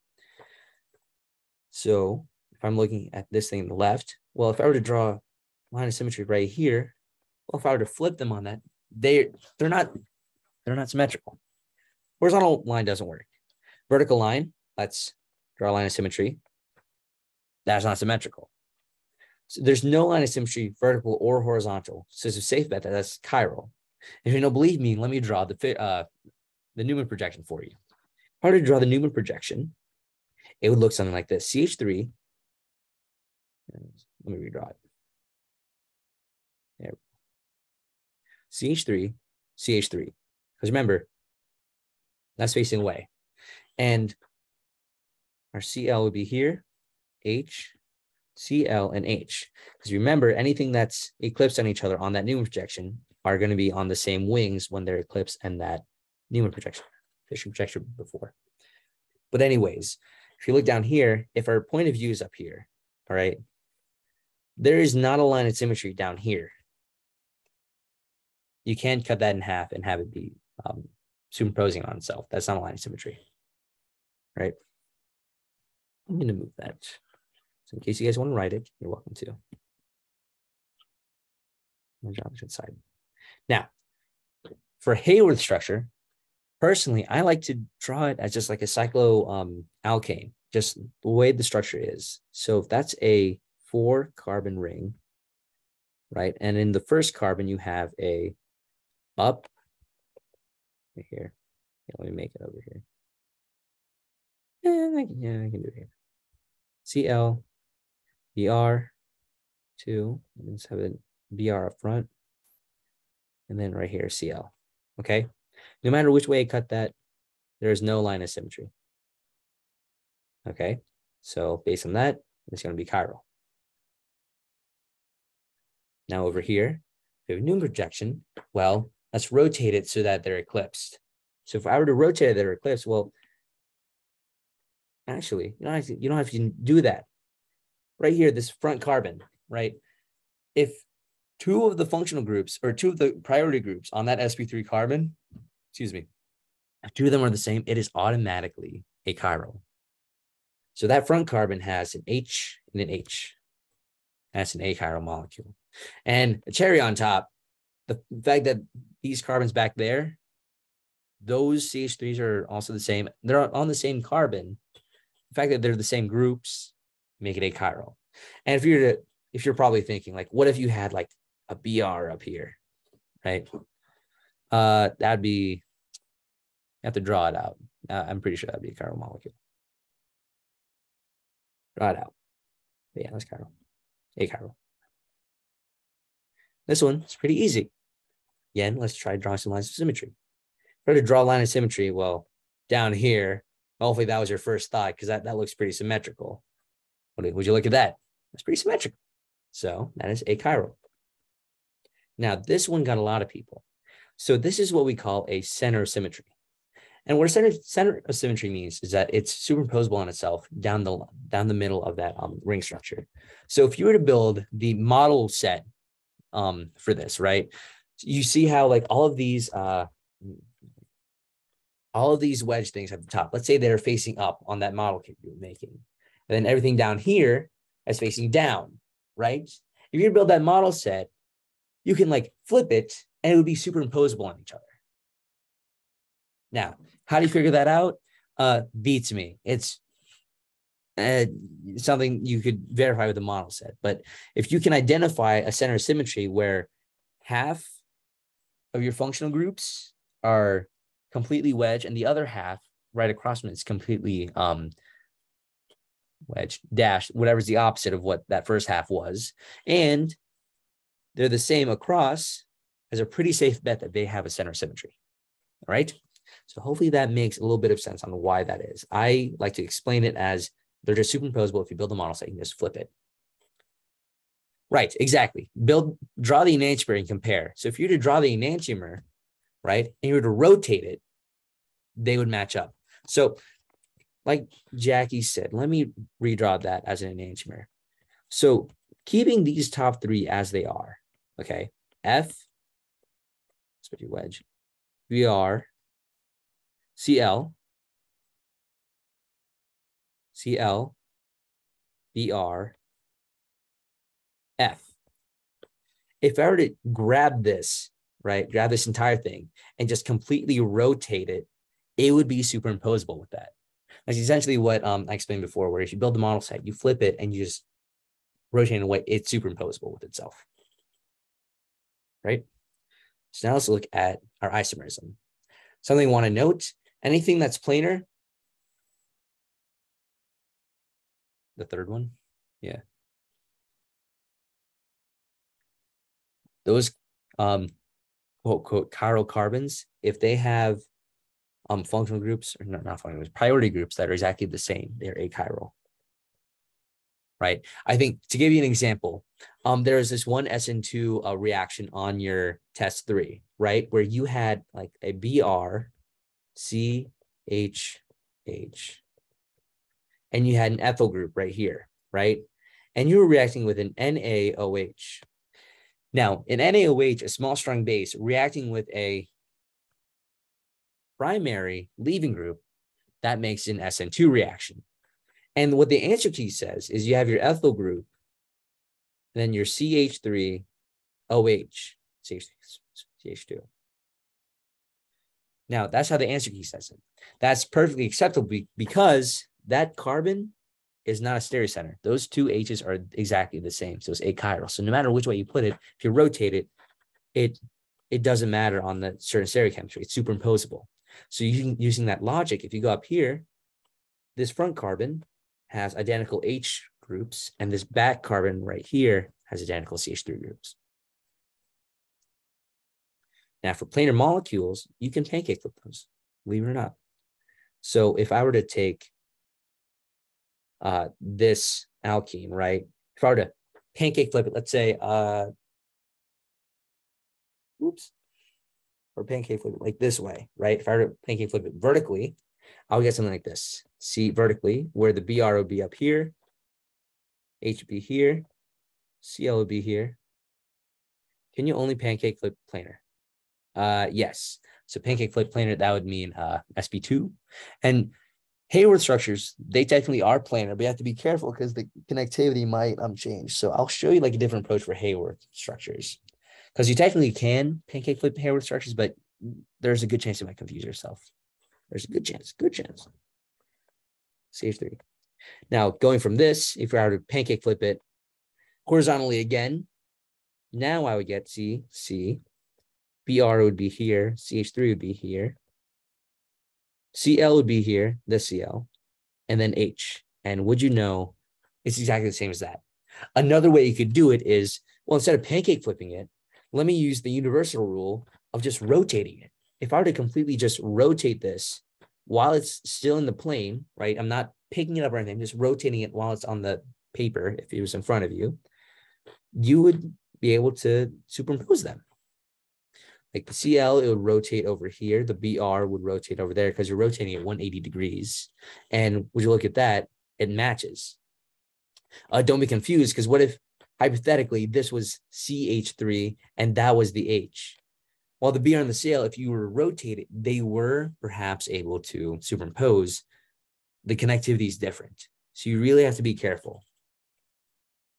But the fact that you can rotate and that it'd be superimposable, or pancake flip it twice, one vertical, one horizontal, and it still be superimposable, means that it is the same, right?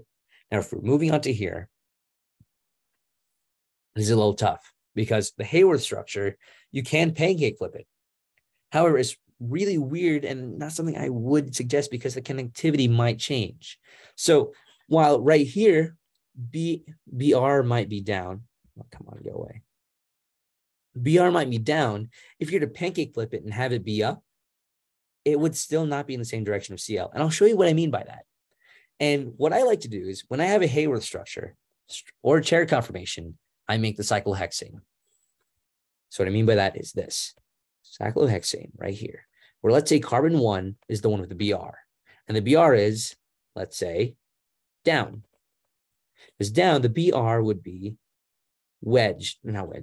dashed. And the Cl is up. The Cl is up, it's on that third carbon, it would be wedged. Let's do the same thing over here. If this BR were to hypothetically just be up, not hypothetically, it is up. It would be wedged. And if that CL were to be down, that'd be like that. They are not superimposable. If you were to pancake flip this one on the right, the CL would be over here. It's not the case. So it's kind of literally the logic between right-handedness and left-handedness, right? So if this is what you're looking at, right, where anything that is my palm is facing up or facing towards you, if I were to pancake flip it, well, even though that they match up, your functional groups would now be facing away from each other. That's handedness, what we're talking about. So using that logic, well, you cannot pancake flip that and superimpose it. Rather, if you were to stick this and hover it over it, it would look like a mirror image. So if it does look like a mirror image of each other, complete reversal, well, by definition, what kind of stereoisomer is that? That's going to be an enantiomer. Right? Now, this one, right below, it's really easy. Fisher projections, never, ever pancake flip. Please don't. Please. What you can do is rotate it, though. And if you were to rotate this one, it'd be superimposable. This bromine, if you were to rotate it 180 degrees, would match up with that bromine. This bromine, if you were to rotate it 180 degrees, would match up with that bromine. This bromine, if you were to rotate it 180 degrees, matches with that bromine. And the key thing I want to note is this. Your methyl groups are the same. That connectivity is the same. As an enantiomer.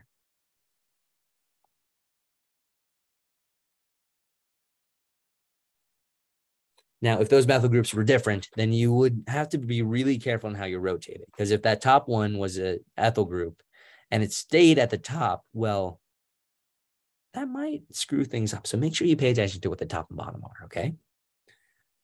Now, let's look at our chair conformations. For chair conformations. Those two the same?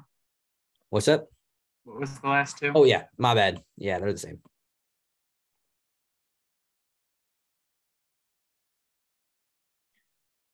They're chair conformations. Well, up.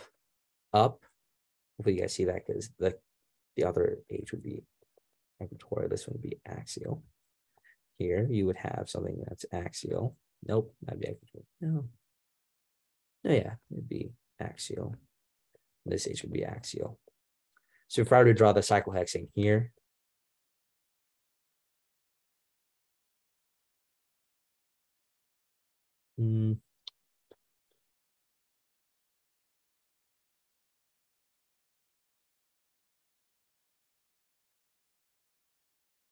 right, and this one would be up,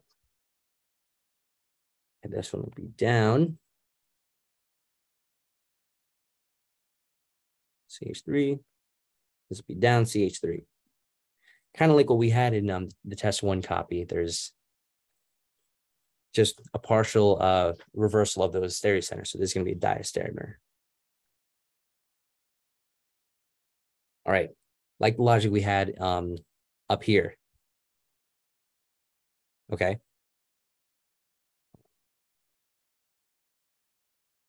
Like the logic we had up there. Let's rotate this one so that it aligns with the other one to the right. Or to rotate it just a little bit, it looks something like this.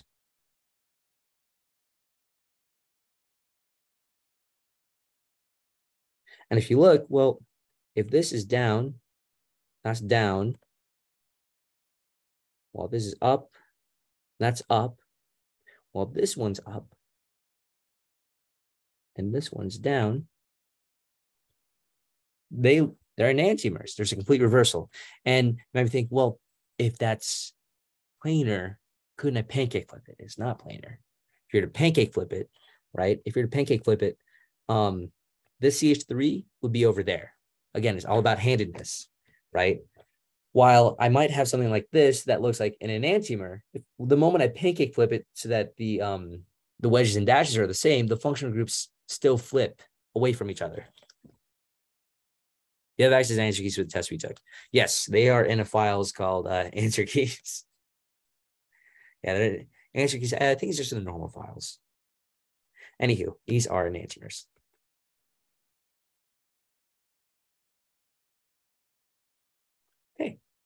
Now let's look at this. Well, how the hell do we look at the connectivity, or what kind of isomerism this is? Well, the first thing I like to do is, well, the Fisher projection, that is eclipsed.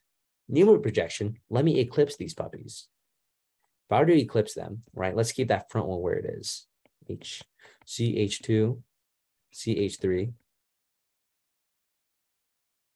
CH3, OH, that'd be H.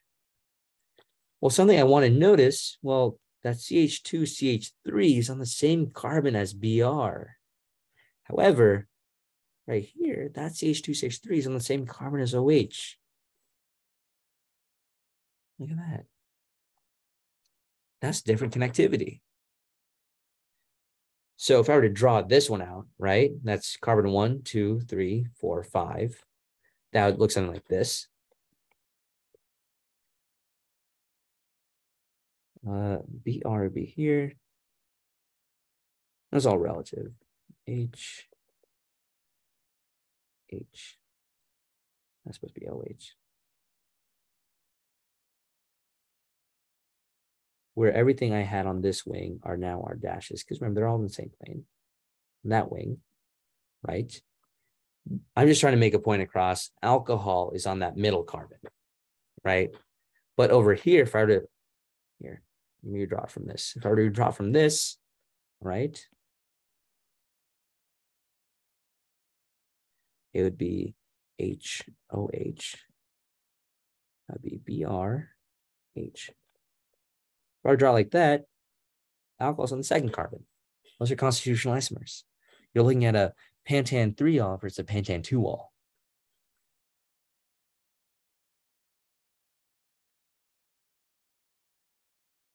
Now let's look at the mechanism. Now, looking at this mechanism, I really hope you guys appreciate the mechanism here, because the mechanism you guys had for test was a lot harder. So if I were to break this, right, you have a HBr, which, you zoom out of the other sheet you did for a second, yeah.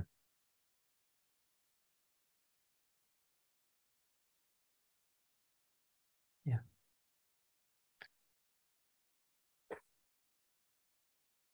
So you have an acid, right, where a lot of electron density is being pulled toward the bromine, and you have an electron dense region in that double bond. Well, you have an electrophile and nucleophile. You will have double bond break, grab that hydrogen, and the hydrogen go to that, or the sigma bond go back to that bromine.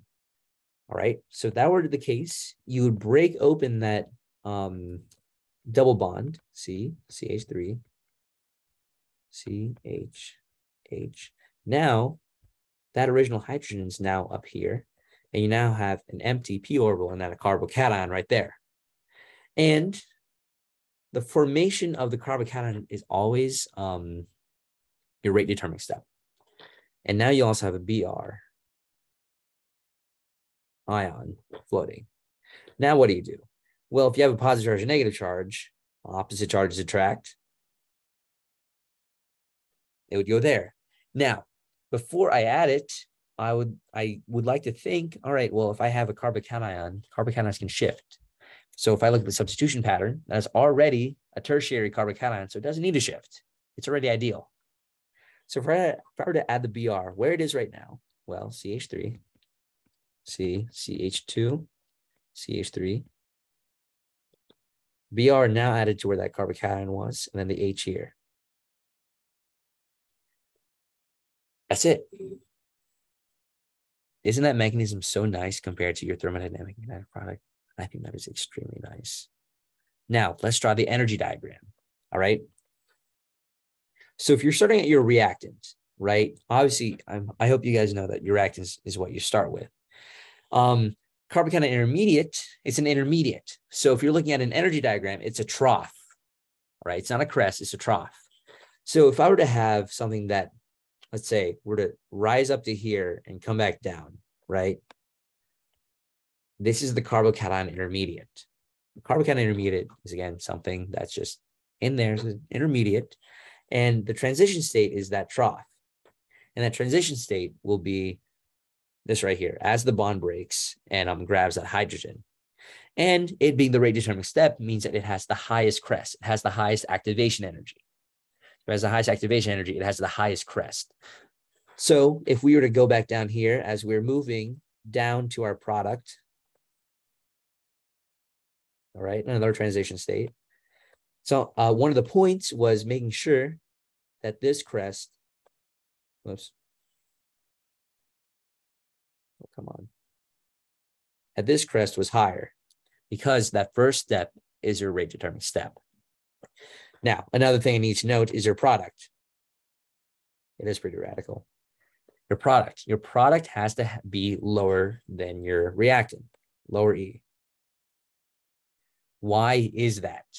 Well, if you're making more sigma bonds, if you're destroying a double bond, making more sigma bonds, it's a lot more stable. You're bringing the energy down, right? So for an addition reaction, it's going to be exothermic. In contrast, if you had a BR, hold on, I'm going to finish this statement. In contrast, if you were to move backwards, right? If you were to do, let's say, an E1 reaction, all right? If you had an elimination 1, that is an endothermic reaction, because if the first one's exothermic, this making a double bond, making a pi bond out of sigma bonds, that requires energy because it's more, or it's less energetically stable.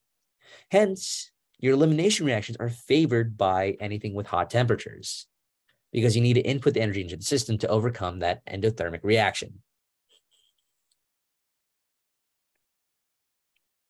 Do you think we should know other charts like this for different reactions? I would say for exothermic, if you're breaking a double bond, so anything that's like substitution or addition, and elimination reactions are endothermic. That's what I think you should know. So substitution and addition are going, or substitution kind of depends on what you're adding. So I don't think he'll ask you about substitution because that's honestly experimental. So addition reactions, exothermic, elimination reactions, endothermic. That's what I say to that question. Which is classified carbocation? Well, you should know that. That's tertiary. An addition reaction, that's exothermic. The rate determining step is going to be your first step. All right. Now it's going to predict the product. So HBr, straight up for an alkene, our intermediate looks something like this. That's the secondary. You repeat, which is exon, which is endo, my audio cut.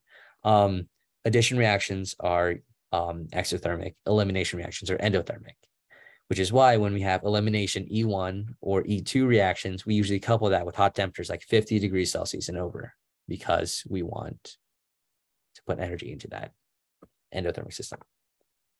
So would low temperature like SN1 or something be like exothermic?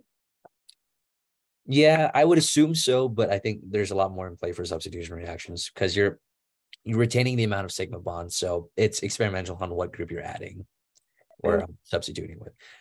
I don't think I'll ask you about substitution, but okay, addition cool. And the energy diagrams for addition and elimination is fair game. Awesome. Okay, thank you. Yeah. Gotta love chemistry.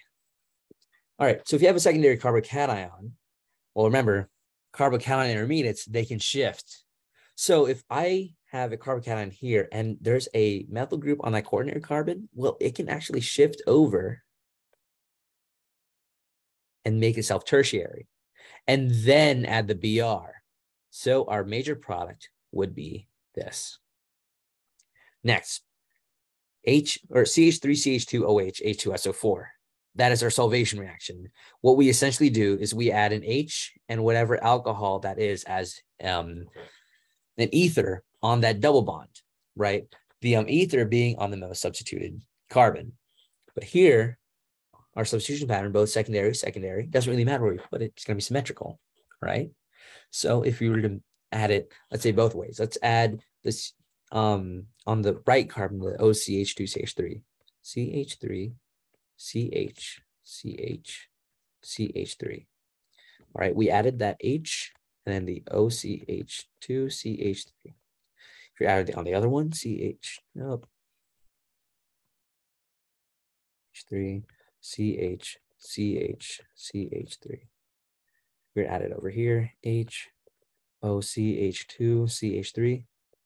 Look at that. They're exactly the same. Whichever way you put it, we'll accept. They're exactly the same. Now, MCPBA, that's your epoxide reaction, metachloropurbenzoic acid. You don't have to know the mechanism for that because that's like the movement of like 5 different pi bonds in lone pairs. It's atrocious. But it is a syn addition, right? So it retains the stereochemistry. So if you had something that is cis, all right, then it would still be cis, or those groups would still be cis to each other on that epoxide. So if I have these 2 original carbons, carbon, carbon, right? I added that epoxide up here. Well, let's make these 2 groups on the same plane, CH2, CH3, CH3, and then these groups up front and as a wedge, H, CH3. That would be perfectly acceptable. Another way you could do it is through a Hayworth structure. That being your epoxide. All right. CH2, CH3, CH3, right? H, CH3. You show that whatever is cis to each other on that alkene, as long as they're cis on that sp3 carbon, that's what we're looking for. This is a syn addition. Now, we have an alkyne where you add an HBr and an HCl. All right. Well, going by the logic of if you add 2 HBRs, the BR is going to be geminal. So what I'm talking about is if you had, let's say, 2 HBR, hopefully you guys know for memorizing, you get something like this, BR, H, H. That's what you get. Using that same logic, you do the same thing here, except one of the BRs is going to be Cl. So what is one would be acceptable if we're on the wedge instead of dash? Yeah, as long as you show that they're cis to each other, you're fine. So this is what we have. Well, let's redraw it where we have Br and Cl geminal to each other. Same kind of logic we did before. Right? Now, BH3THF NaOH H2O H2O2. That is your boration reaction. I really hope you guys know the know the solvents. But if you're taking the Saturday one, you might have the solvents given to you in the loop, possibly. But anywho, so if you're reacting with an alkene, you create an anti-Markovnikov addition of alcohol or H2O, where you have an alcohol and the anti-Markovnikov less substituted carbon. But if you have an alkyne, well, if you have a terminal alkyne, BH3THF, that'll create an aldehyde. So let me redraw the carbon structure. CH2, 3, CH2, C, C, H. Well, I essentially add one O here, and then the H is there. You don't have to know the mechanism for this. Yeah. For creating the aldehyde, that is. It creates an aldehyde. Yeah. This one's easy. Ozone oxidation. You just take that double bond, you snip it down the middle. That's my crude drawing of scissors. You snip it down the middle and then slap in oxygen to plug that hole up. And that's what you get. So do you guys see how I got that answer? I really hope. Okay. Now, the second one is actually a little tricky. So what's basically happening is if you have the addition of Br2 and a nucleophile as well, that nucleophile will take the most substituted carbon. It's synonymous with Br2 H2O, where Br2 adds on one of the carbons, but OH adds on the most substituted carbon. Okay. Same kind of logic. So if we have, let me redraw it. So this is what I'm talking about. If you were to hypothetically react with Br2, H2O, you would get something like this, OH, Br. Now it'd be an anti-addition. All right, anti-addition of this. So if we had Br2, NaCl, where, well, your nucleophile is now chloride ion. So using that same logic, we now have Br, but our nucleophile that we had in the solvent is now Cl. It's a pretty roundabout way of thinking. That one's a curveball one he threw at you. Now, using that same kind of dealio, if you're to do it in a solvent that's not nucleophilic, something that's relatively nonpolar, well, you're doing the addition of two BRs that are anti each other. So if I add a BR across the double bond that have to be anti each other, well, all I got to do is show that the other groups are trans to each other. So if these two H's are cis to each other, I have to show that they're trans to each other in the carbon compound. So if I were to redraw those carbon bonds, right, let's make one of those H's wedged and the other H dashed. Conversely, let's make those methyl groups completely opposite. Actually, no. Yeah. Now a better way I might do it is this. CH3, CH3. And then I'll make the BRs that I add trans. BR, BR. I like to say like trans addition or anti-addition. That's an acceptable way to draw it. The preferable way is drawing it through a Fisher projection. So if you have a cis molecule, right, cis is usually associated with erythro, but if you have an anti-addition, it'll completely reverse that. And if you're having a cis reacting with an anti, you're going to make a 3O. So 3O, let's CH3, CH3.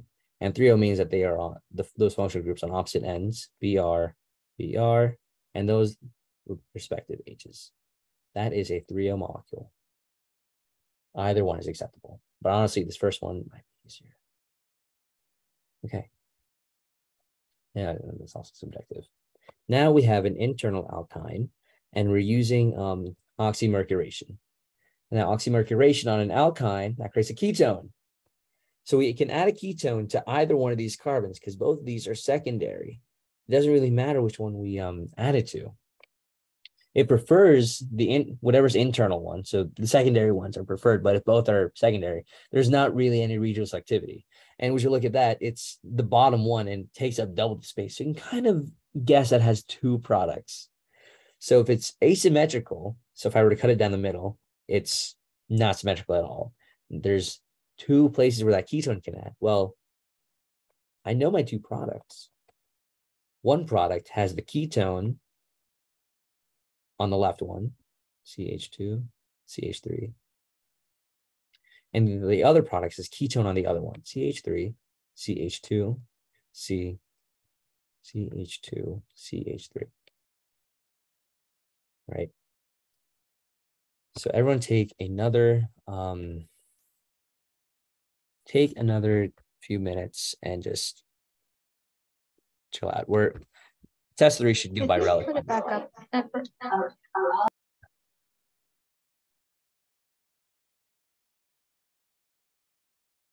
you go. I'm gonna pause. Zoom recording. Okay. So let's go back to test number 3. So now if you're trying to decide which ones are endo and exo, someone in office hours made a very nice point. All right. Anything that's endo, excuse me. Thank you. Is facing the double bond, right? So anything that's facing here or here, while anything that's exo is facing away from the double bond. All right. So using the same kind of logic, which of the following are exo? It's going to be these two, as they're facing away from the double bond. That was very simple. Now we have, oh God, this one. This one is super, super stupid. So before we get started, the thing I want to make note of is when you have a conjugated diene system, right? The two internal alkene heads are the ones where the carbocation forms initially. Because if you were to have a carbocation that forms, let's say if you were to break this one, right? If you were to eliminate that double bond, have a carbocation there, that carbocation would want to be on the inner end because it conjugates over, it's stabilized by resonance. Okay. Hold on. I'm in a recording.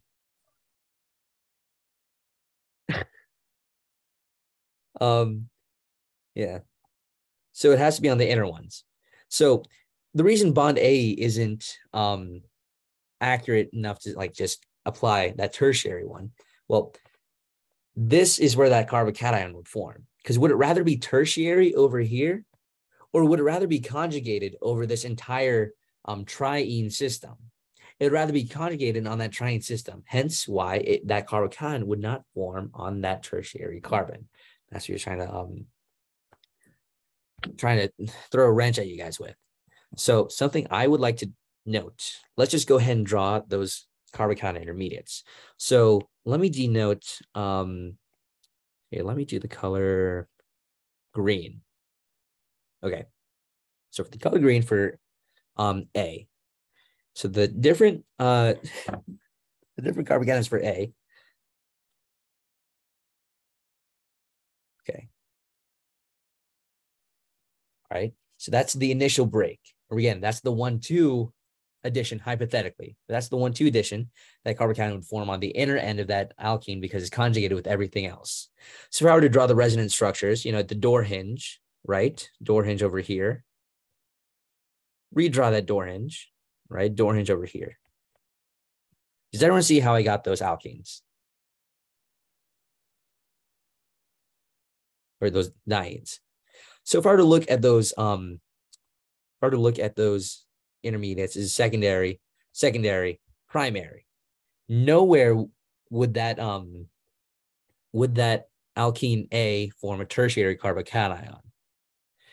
For C, all right, let me move it down here.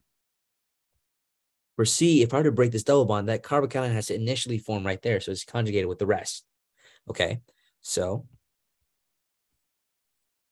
the H would rather add to the more substituted carbon just for the resonance and not form the exactly. Because if the carbocation formed here for A, we're still talking about A, then that would be hyperconjugated with 3 other carbons, which is extremely stable. But if the positive charge was formed over here, right? Well, the resonance structures would share that positive charge across 5 different carbons. Okay, I see. Thank you. Yeah. Good catch. Good catch, Emma. Okay. Now let's draw the resonance structure again. Door hinge over right here. Let's start there. And then let's redraw it. All right. Door hinge over. Positive charge now on that tertiary. So now we have secondary, tertiary. Okay. Now, let's draw those hybrids. Now, the hybrids, I'm going to draw in pink.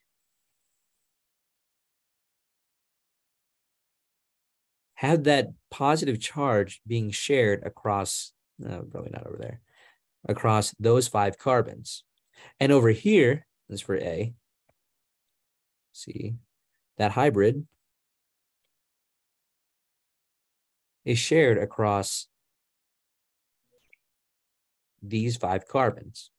Now, I'll get to the reason why I drew that in a minute. Let's draw the ones for B. Now, for B, either one of these alkene heads can form a carbocation. Now you're thinking, well, wouldn't that make the most amount of resonance structures? Well, let's look at the hybrids. So if we were to break this one on the left, right, let's just segment it. Anything to the left, if we were to initially break it, all right, carbocation here, this left one stays the same here, all right? If we were to draw the resonance structure, it would look something like this. All right. And if we break the right side, okay, if you were to break it and have something that looks like this resonance structure, it would have something like this. Stays the same, alkane, door hinge over, like that. Now I'm going to draw the hybrids. this is the kicker that I was like, that is stupid. That's stupid and that's mean.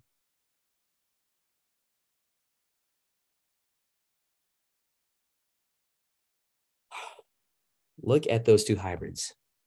Those two hybrids spread those that positive charge across 3 carbons only.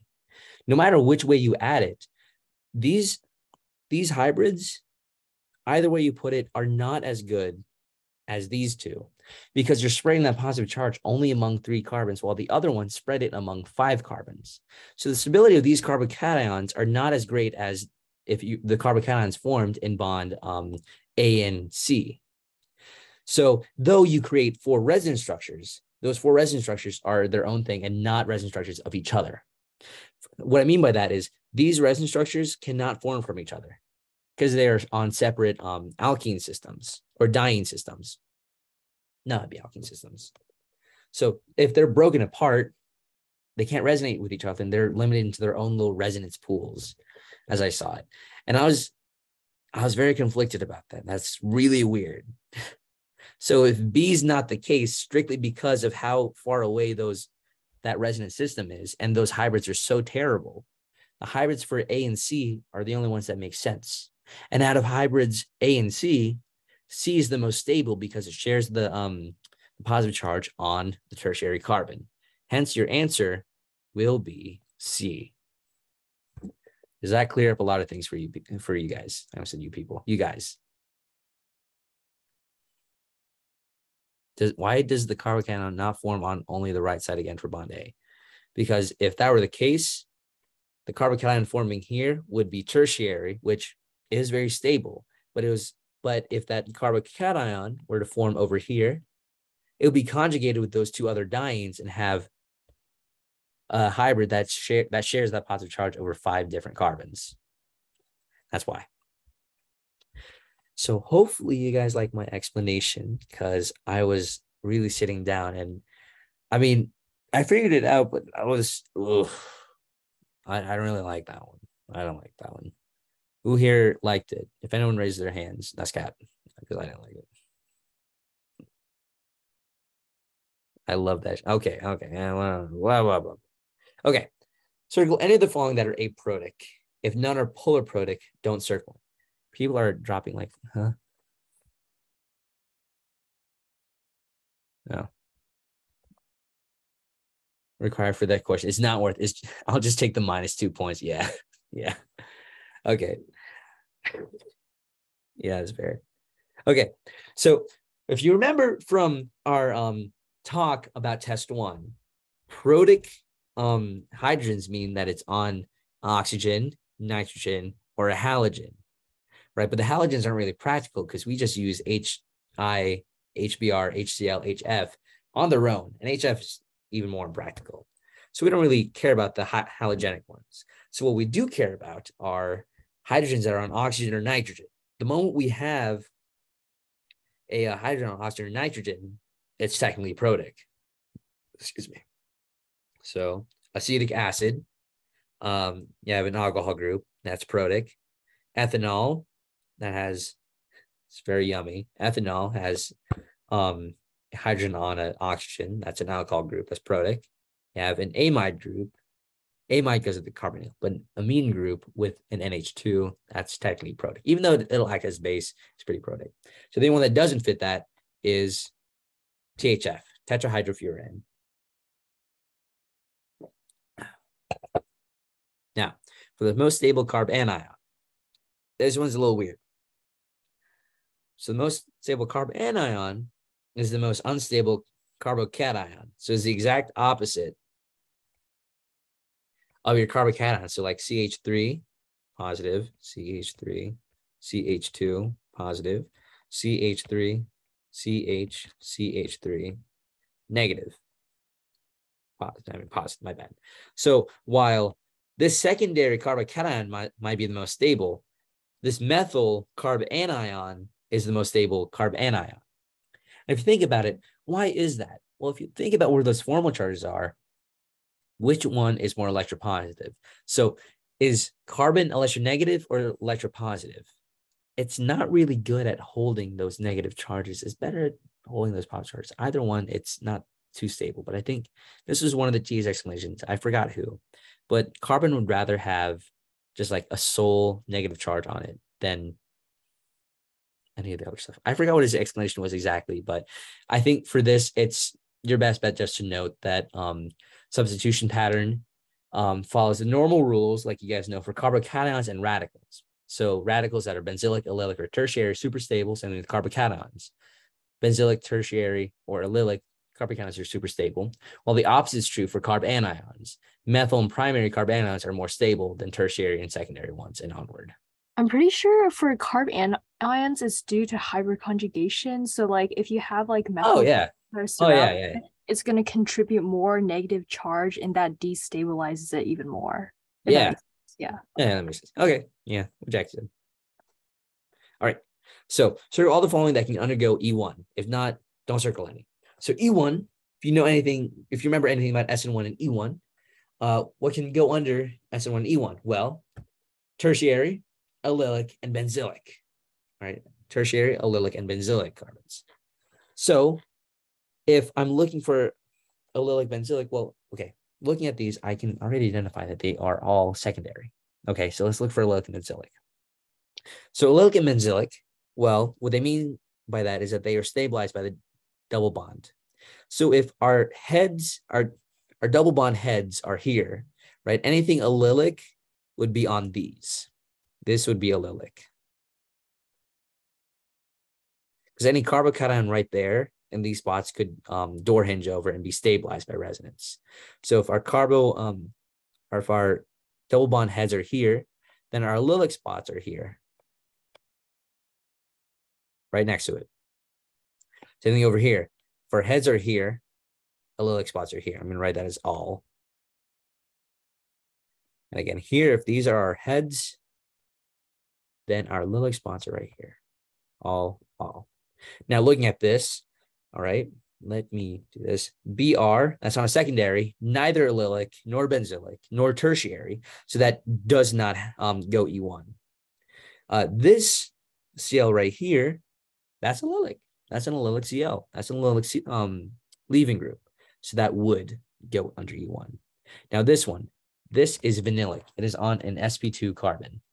It cannot make another double bond. So it's very unstable. It cannot make an elimination reaction because you can't make another double bond on an already cyclic structure on a cyclohexene. You can't really do that for something vinylic. So yeah, this one's a no.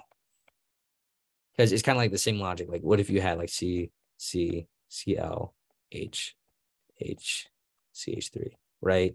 If you were to react that with an SN2 condition or an E2, E1, whatever, would that react?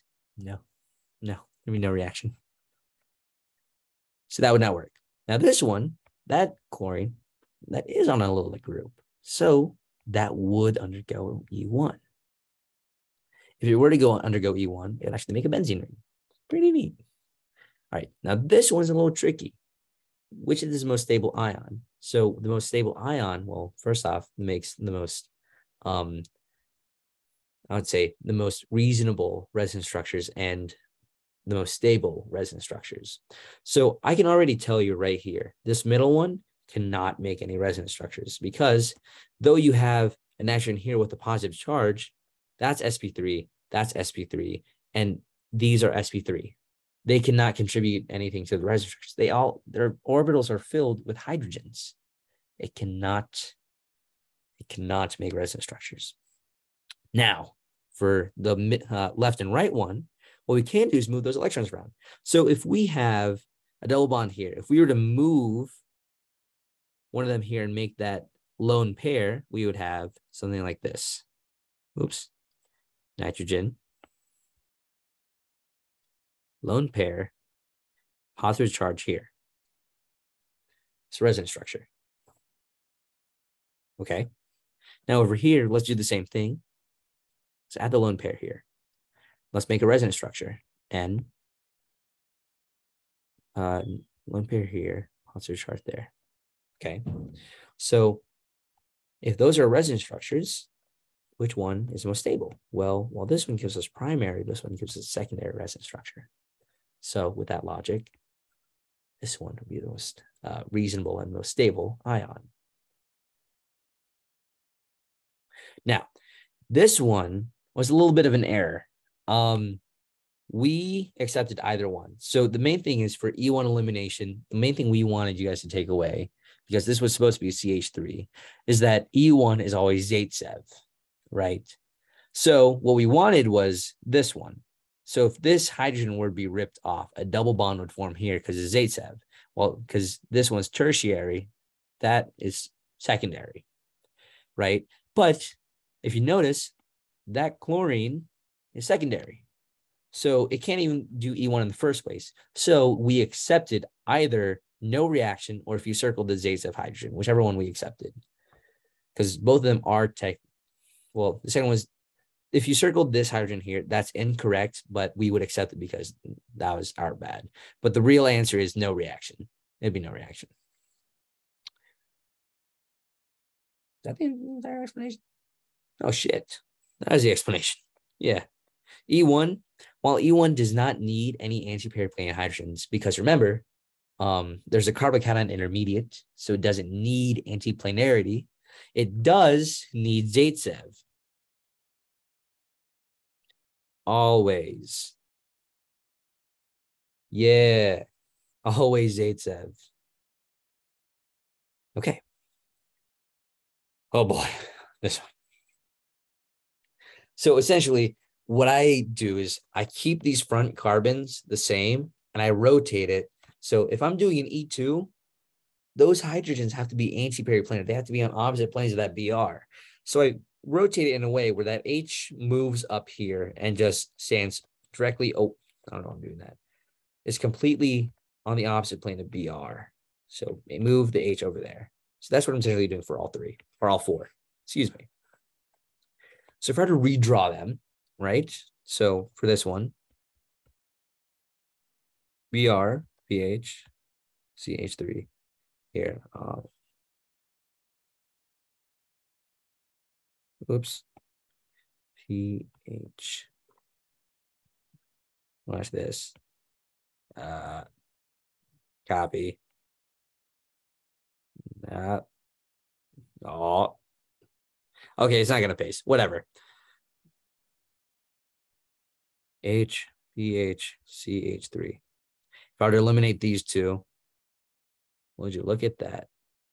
Our pHs and CH3s would be cis to each other.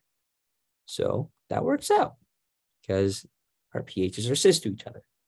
Now, if we were to move this around all the way over here, let's draw that resonance structure. Not resonance structure, that Newman projection. They're nothing alike, so I don't know why I said that. Nor do I know why I drew that ellipse. Br, H, pH, pH, CH3, CH3. Eliminate these. If you look at that, the pH and the CH3s, they are cis to each other.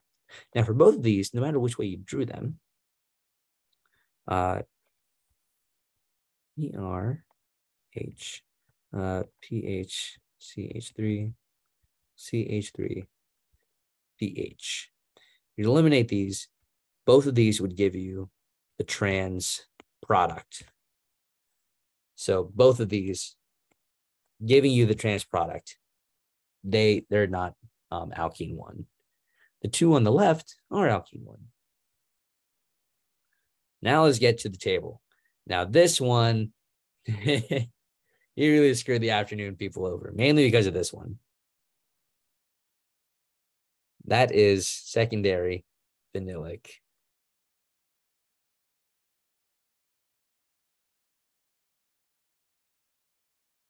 And you'll see why that one screwed a lot of people over. If you've taken the afternoon class and you know what happened, I'm sorry. But let's just go ahead and identify. Roll to number 8 real quick. Sure. You're welcome. So let's go ahead and identify our substances. So we have primary, right? Secondary, right? Secondary, but it's benzylic. You guys see how I got that? So this leaving group's on one carbon. This leaving group's on a carbon that's connected to two carbons. Same kind of deal. This leaving group's on a carbon that's connected to two carbons, but it's stabilized by resonance from the benzene. Now let's look over here. CH3, CH2OH, -5 degrees Celsius. That is your nucleophile equals your solvent. And you have cold temperatures, so you prefer substitution, or it promotes substitution. You have NaSH DMF, that is a weak base. NaOH DMSO, that is your small strong base. All right. NaOCH3 or NaOC CH33, that's your tert butoxide. All right, that is your large strong base. All right. Now CH3CH2OH, that is your nucleophile equals your solvent, but it promotes elimination reaction, because remember, high temperatures elimination reactions are endothermic because you're destroying sigma bonds and replacing them with pi bonds. So it's endothermic. You need energy to break chemical bonds. Now, the thing I want to fill out first is probably going to be the weak base, because weak bases are super easy to fill out because weak bases can only do SN2, either SN2 or no reaction. So weak base primary right here. Okay, this is where I'm starting. Weak base primary, SN2.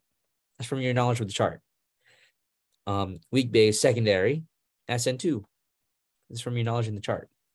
Weak base secondary benzylic, well, benzene doesn't really do anything for substitution or SN2 stabilization. So it's still SN2, still secondary. If it was tertiary benzylic or allylic, the fact that it's tertiary means there's no reaction. Now, secondary vinylic, it cannot do an SN2 reaction because that leaving group is on an SN2 reaction. That is no reaction, right? Now let's go to our nucleophile equals our solvent. So when that happens, when your nucleophile equals your solvent, it's either SN1 or E1. Okay, so going across, let's start with the substitution preferred ones. So going across, if we're trying to do SN1, primary, already no reaction. That's just straight up from your knowledge. Primary, it won't react. This carbocation is super unstable. Secondary, straight up, no reaction. Secondary benzylic, that carbocation is stabilized by resonance. So it would undergo SN1. Now, secondary vinylic, well, that's an sp2 carbon. Can't really substitute or form a carbocation on there, so there's no reaction. Now let's go here to the very bottom one, where elimination is favored. So it prefers E1. So using our knowledge from the chart, primary can't do E1 or SN1, no reaction. Secondary, same kind of deal, no E1 or SN1. Secondary benzylic can do E1 because that carbocation is stabilized by resonance. However, I want to do note on the chart, it is on the master chart that I made, primary benzylic cannot do E1. It has to do SN1. What I mean by that is if it was primary, that CH3 would not be there. So can it substitute? No, it can't substitute. It can only eliminate. Now, can secondary vinylic do an elimination? No. Secondary vinylic, that's an sp2 carbon. Can't really do much. Okay. Now, small strong base. All right, small strong base with a primary carbon. If you know your chart, that's actually a weird situation where you actually would have a SN2 reaction, right? Now, if you had secondary, well, you have an E2 reaction. It would prefer E2. And I'm thinking, well, small strong bases, they prefer Zaitsev. So let me see if there's any regional selectivity. Secondary, primary, there is regional selectivity. So that would be Zaitsev. Now, secondary benzylic, well, there's only one direction you can go. So it does do E2 because, again, secondary. But even though it prefers Zaitsev, there's only one direction you can go. So there's no regional selectivity at all. And small strong base with a vinylic, there is no reaction. No reaction. It can't eliminate. Large strong base. Let's do it again. Large strong base, well, primary, it's E2, non-Zaitsev or Hoffman, because for E2, on a primary leaving group, there's only one way you can go. Because again, it's primary, there's only one other carbon. All right. Now, if you had a secondary leaving group, well, there's two ways you can go, and it would prefer the Hoffman. It would prefer the less substituted one. E2. I don't know why I wrote S. Hoffman. Now, for E2 benzylic, same kind of deal. You would get an E2. No regioselectivity because there's only one direction you can go. If you had a secondary vanillic, that would be no reaction. Why is vanillic on V3, V4, but not V1, V2? I don't know, because Dr. Berg is wacky like that. He's just goofy, silly. He's built different. Having them all be NR tripped me up. Yeah, I know. You know, for me, there are compounds called aromatic compounds that you will know semester 2. For my test, he had an entire section, circle all the compounds that are aromatic. None of them were aromatic. So I was thinking, well, knowing Dr. Berg, I'm pretty sure that would be a valid answer. So I didn't circle anything, and I was right. Yeah. And vanillic, yeah, the only thing vanillic reacts with would be NH2 minus, where the NH2 would rip off that hydrogen and then make a triple bond. Another thing that the vanillic can react with, well, your addition reaction. So like HBr, HCl, H2O, H2SO4. Yeah. All right, let's move on. I don't want to look at that chart. Resonance structures. Yay. Does vanillic react at all? Yes, it does. It does react with different reactions. So like you're at addition reactions. Or E2 if you're using NH2. Can you scroll over for a sec? Yeah, I can.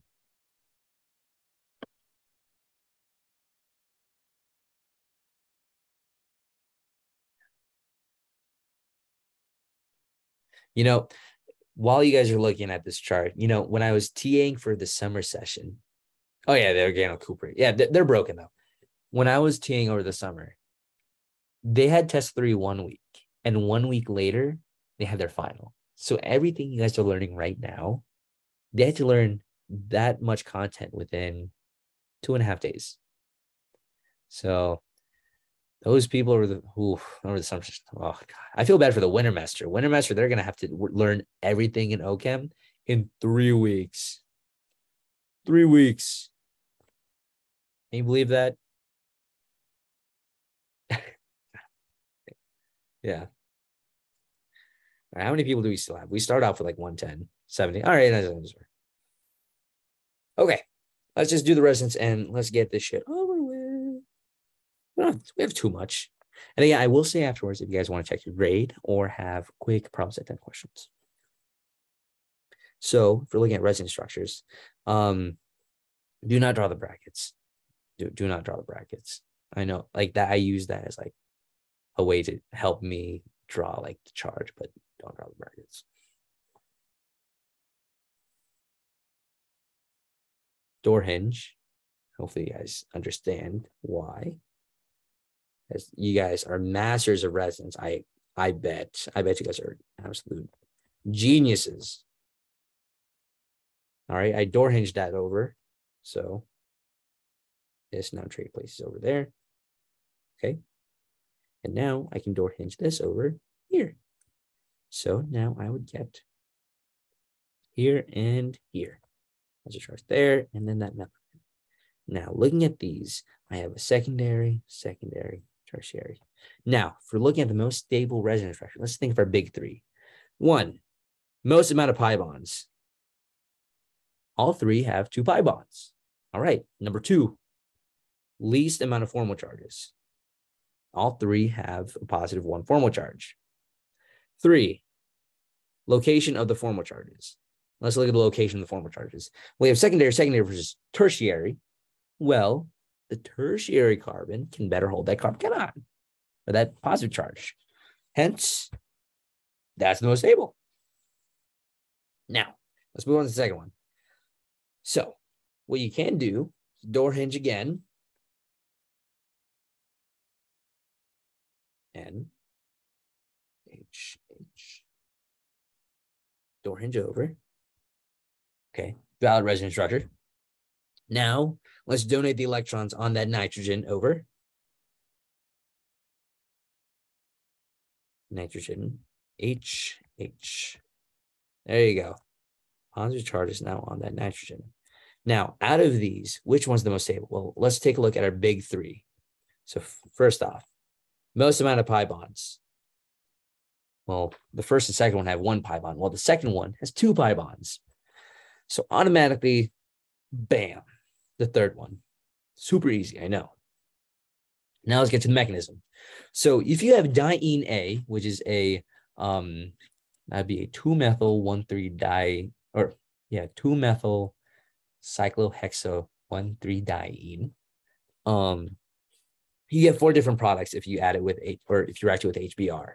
Now it tells you products 1 and 2 are derived from double bond number 1. All right. While product 3 and 4 are derived from double bond 2. So using that logic, let's go ahead and just break it down. Using the stepwise mechanism for the formation of product 1 and 2, make sure to show all intermediates, formal charges, and resonance structures. Okay. So, diene A, something like this, we have HBr. So, if I were to break that 1, because remember, double bond labeled 1 it gives us product 1 and 2, so this is the one we want to break. We get a carbocation that looks like this. If you remember our diene system, the carbocations want to form on the inner 2 carbons, and that's because it's stabilized by resonance. So our carbocation would form right here, while the H would add right here. If you remember the formation of the carbocation, that is a rate determining step. Not relevant for this mechanism, but very good habit to remember, because semester 2, your formation of the carbocation or oxonium ion, which you'll learn, which is the oxonium. No, not the oxonium.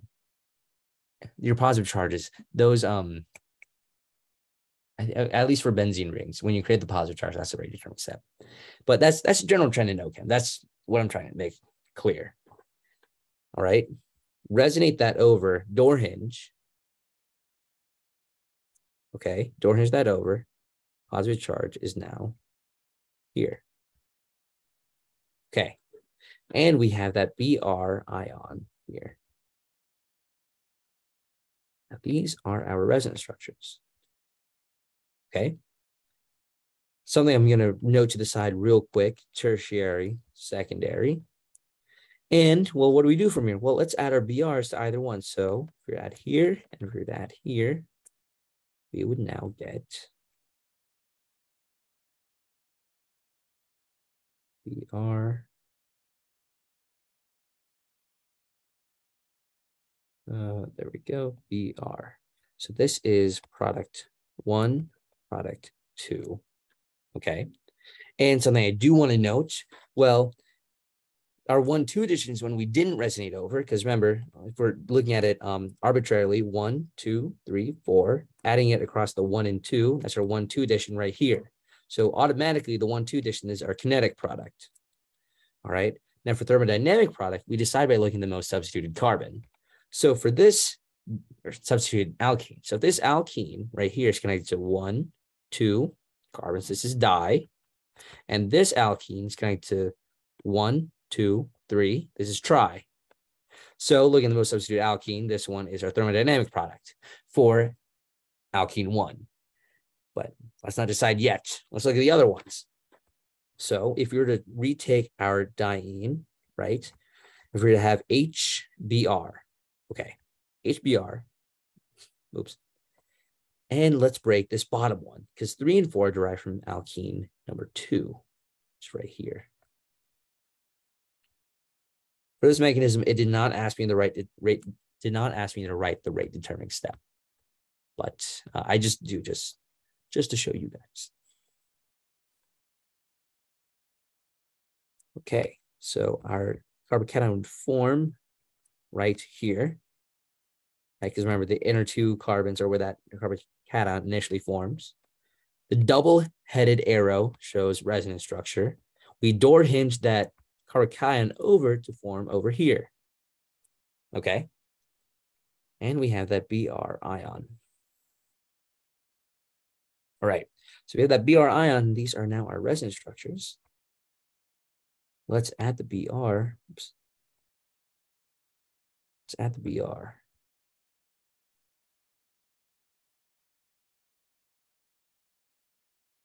Shoot. There we go.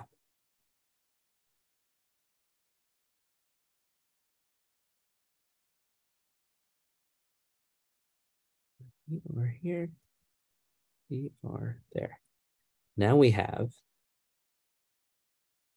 product 3, product 4. So look at the carbocation. This is secondary. And this is our 1-2 additions, our kinetic product. And this one is, they're both try.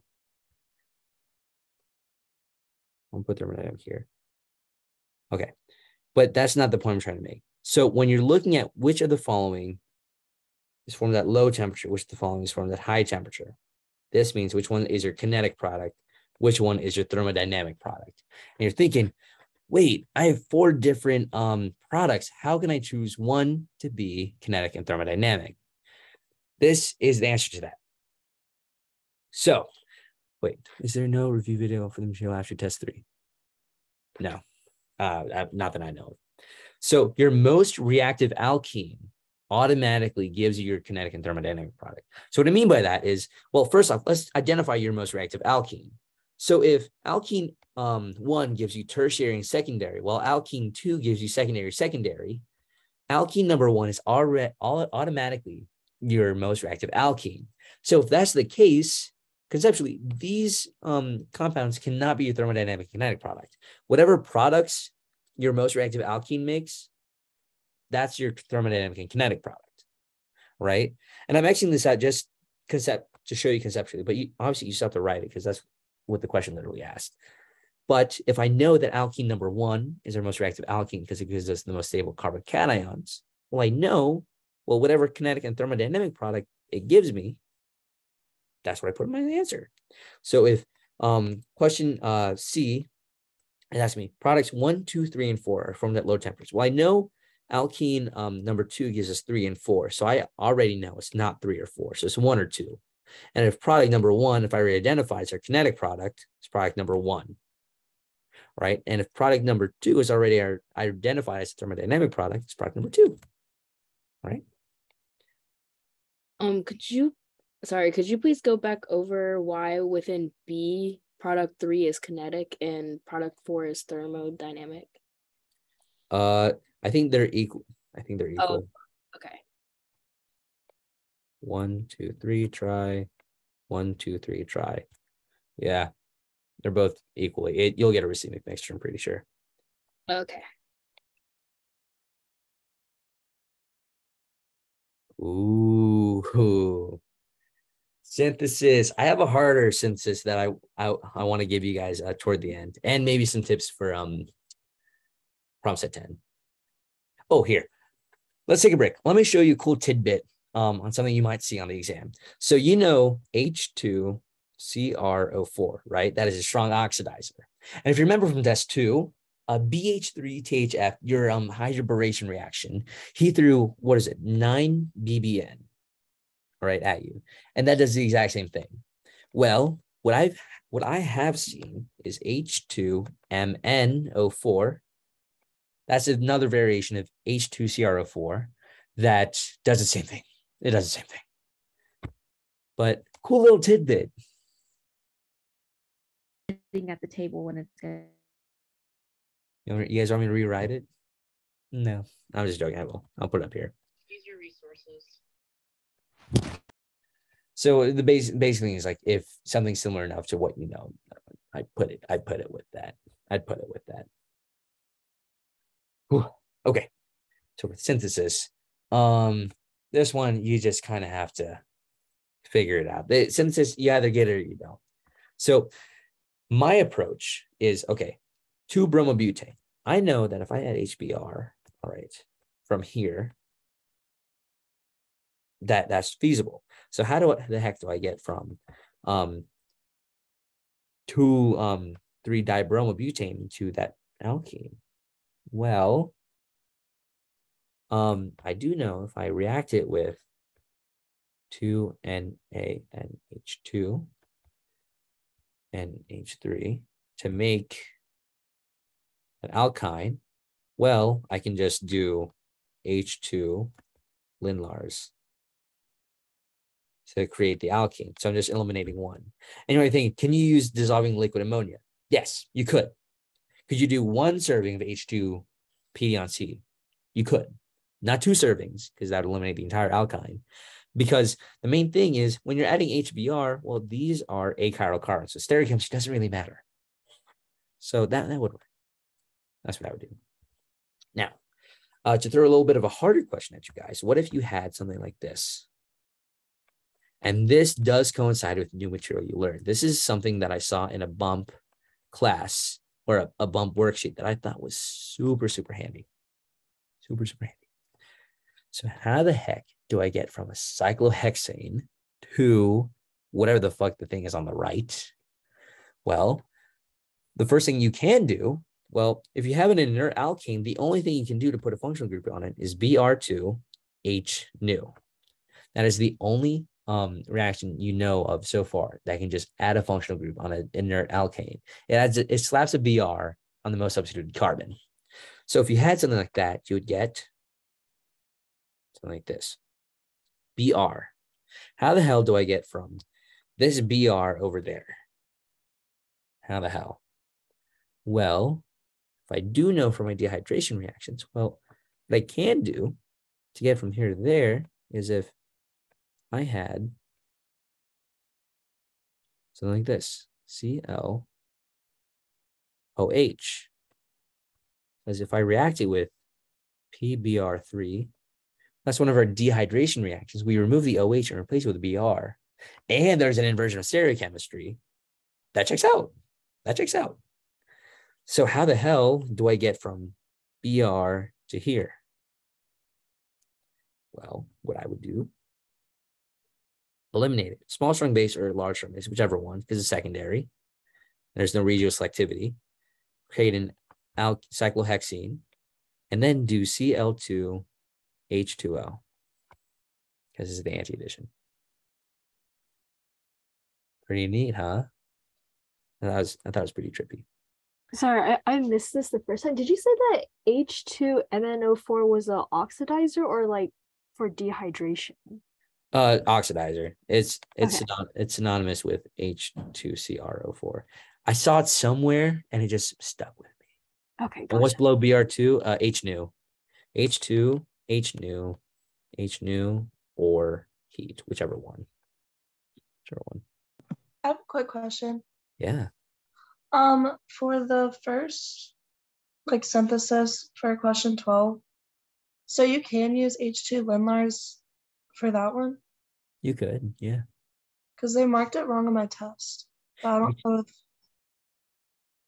know if you have my email me a picture. Okay. Because it's exactly what you put. But I'll email you after this. All right. I mean, the answer key says it there. So send me an email. If you got it wrong, send me an email. I'll see what happened in the morning. All right, now let's look at our reaction pages. Okay. Well, the people taking the final on Tuesday have the blank loop. You'll have a blank loop. It won't be filled out, but it will be blank. Okay. Last page. Let's go, guys. 3.5 hours of OChem. Isn't that so much fun? The best. Thank you. Thank you. Will Saturday actually get it filled? Yes. Thank you, Victoria. Shit. Hold on, let me pause the recording.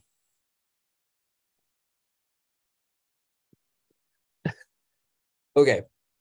Sorry, I had to take a little burp break for people watching the recording. Okay. So NaOCH2CH3. All right. That is a small strong base. So how is it not a large strong base? Because isn't your small strong base NaOH and NaOCH3? Well, yes. But your large strong bases is going to be DBN, DBU, or terbutoxide. Those are your 3 ones. How do you recommend to study for the info after test 3? Honestly, I just, took a bunch of notes, and I have the notes in my TA folder for notes. Yeah, that's kind of it. I just read through stuff, paid attention. I did make flashcards for problem set 10. So your new material that you're learning right now after test 3, it'll mainly show up in your synthesis and your reactions page. So the page we're doing right now. And my biggest tip is making flashcards or looking over the problem set, the 2 versions of the problem set 10, and just, do what you can, but try your hardest to memorize why the things are what they are. Like OS 04, the cis addition of 2 hydroxides, I memorized that for like maybe a day and the day before the final. And then after the final, I threw it out of my head. I don't think I use it at all second semester. So yeah, short-term memory, try your hardest, just like cram before the final, or like the small stuff before the final, and then just do your best. The new stuff, kind of just an extension on synthesis. Yeah. You can do a lot of broken stuff with cuprates. The Gilman reaction in particular, oh my gosh, you can do so many things with that. Like if you're trying to do like, let's say, benzene ring BR. Yeah, classic Gilman dub. All right, what if you're trying to do something like this? Right? Well, Gilman. Oh shit, look at me doing another synthesis. Blah, blah, blah, blah, blah. Gilman, CH. Hell, I got 1, 2, 3 carbons. Let me add a CH2. CH2 CuLi. So that would create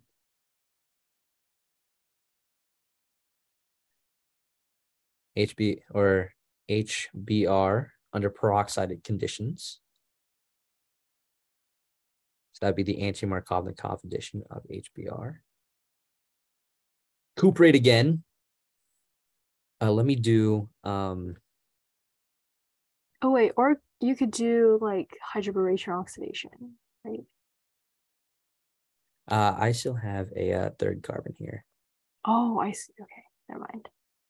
Man, I really drew a tough one. Oh, maybe I should give it to Dr. Berg. Oh no. What?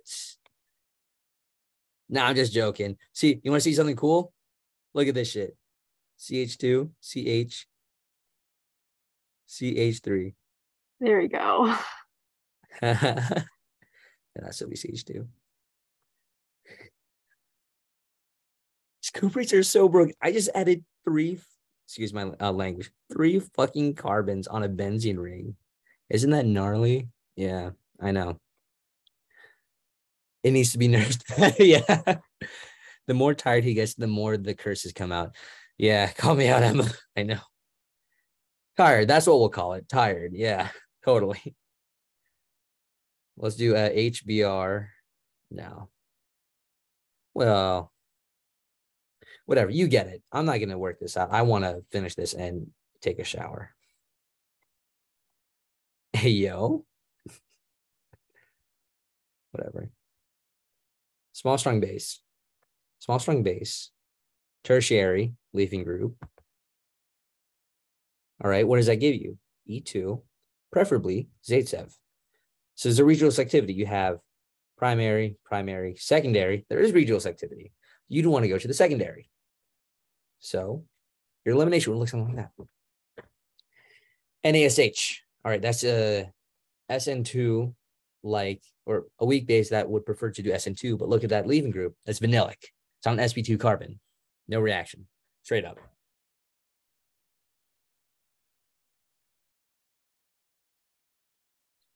HBr negative 50 degrees Celsius. Wow, what the heck? All right. Which one do we add to? Because I know HBr, we just add across the 1,2 addition because it's cold temperature. And we have a diene or triene system. We have our kinetic product, the 1,2 addition. Now, if we were to add the 1,2 addition, which alkene do we do it on? Well, I can tell you right now, it's not the middle one, because we already solved that up above. But if I were to do it on this, let's break down the carbocations here. The carbocations on this left one would form here, here, and here. That'd be secondary, secondary, secondary. Carbocations formed here would be, let's bring back the blue. Here, here, and here. That would be, no. Secondary, secondary, primary. So our terminal ones are the most reactive alkane. So knowing that, well,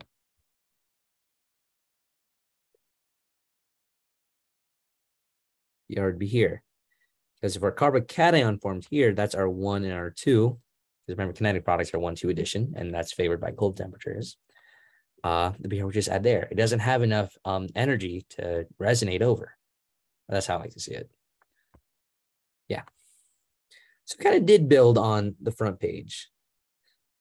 This one's also a little bit of a toughie. Now, 1 mole of HCl on this. Something to note, this is not a conjugated dyeing system, nor does it have a temperature. So there's no kinetic or thermodynamic product. It is just your normal addition of HCl, the very first reaction you guys learned in chapter 6, test number 2. So if that's the case, well, let's look at carbocations. There's possible primary and tertiary, secondary and secondary. Which is the most reactive? Well, if we stick our H here, our carbocation would form on tertiary. That's the one we would prefer. And for this one, someone was asking me about it when I was proctoring, and I literally told them, don't overthink it. And that's the answer. Don't overthink it. So, do what you know. That H and that Cl are derived from that HCl. So, all right, going right here. All right. Section number 1, large strong base. Section number 2, that's our hydroboration. So number 1, if we have a large strong base, bless you, large strong base, and we have a secondary leaving group, it's going to perform an E2. And it would prefer a Hoffman elimination. And is there regioselectivity? Well, let's look. There is regioselectivity, primary and secondary. If it's Hoffman, it'll prefer the less substituted one. So it would prefer primary. So our intermediate would be something like this. All right, it would be Hoffman elimination. Now, part 2 is where we add BH3THF, NaOH, H2O2, H2O. Well, from what we know about that reaction, that's adding the anti-Markovnikov addition of water on an alkene. Well, look at that, we have an alkene. So our answer would be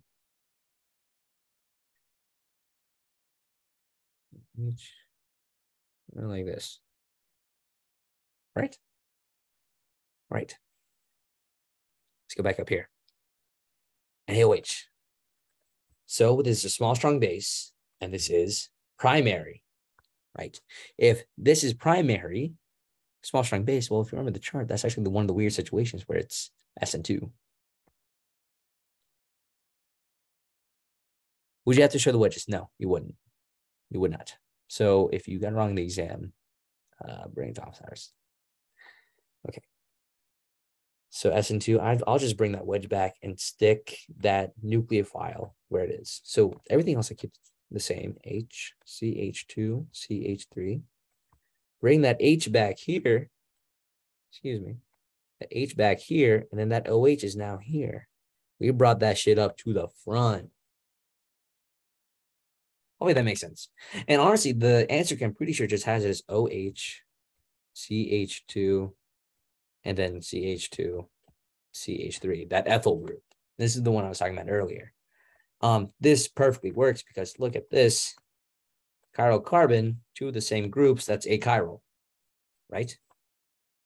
Now, CH3Br, all that yummy jazz, and now CH3, oh,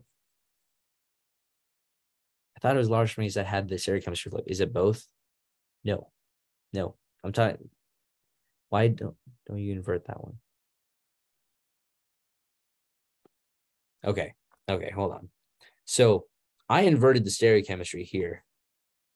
because of the fact that it's SN2. That's from the chart, right? Small strong base and primary gives you an SN2 reaction. Okay. That had to be a stereocenter. It is normally a stereocenter, so it would matter. So like if this H right here, let's say that was like a chloride, right? If that's chloride, it would still have to move there. It matters. But the fact that these are H's, he's kind of forgiving, very forgiving on that, where actually doesn't really matter. Okay, hold on. Okay. So NaOCH3 and CH3OH, that is a small strong base. All right. Small strong base, you have a secondary leaving group that prefers E2. On top of that, Zaitsev. Remember, what trumps Zaitsev? Conjugation and antiperiplanarism. So if Br is dashed, you have to look for beta hydrogen that's wedged. Well, thankfully, we have two wedged beta hydrogens you can take from. One is Hoffman, one is Zaitsev. So if it prefers Zaitsev, it'll prefer to take that one. So if this leaves, same thing, if that leaves by the base, double bond forms there. This is what you would get, CH3, right? Now, this was a little bit of a toughie. So I'll explain this one the best of my ability. So HCCH, right? If you look at the pKa table, the pKa of an alkyne is 25. While NaNH2, the pKa is, what is it? Someone want to look it up? Wants to try to beat me to it. I mean, NH3 is 38. 38, there you go. 38. Well, this has a pKa of 38. So if NH3 has a pKa of 38, it's the weaker acid. So the conjugate base is the stronger base. So if you're looking at which one wants the proton the most, NH3 wants or NH2 wants the proton the most. So that is NH3. So normally you can do this through mental stuff. There we go. So Na dissociates. Oops. There we go. NH2 plus HCCR. NH3 plus H. Actually, it would just be CCR minus. Right? So if you're looking at the equilibrium, well, if the weaker acid is here, hold on, weaker acid, weaker acid, stronger acid, well, hold on. Yeah. Equilibrium will shift over here rather than there. So if the equilibrium shifts over there, the NH2 wants the proton the most, and you will have NH3 CCR. And remember, if you do that reaction, well, the counterion is still there, NaCCCH3. Let me redraw it. CCCH3. The proton's ripped off by that frictionally small strong base. That's the only thing that can rip off that proton, at least right now for this reaction. So if we have this, all right, well, if we react that product, this right here, with CH3CH2Br, well, that's one of our weak bases. Because remember, our entire list of weak bases is NaSH, NaCN, your halogens, and Cl, NaBr, NaCCH. So if NaCCH is one of your weak bases, well, right now we just created that weak base nucleophile. And we have a primary bromine.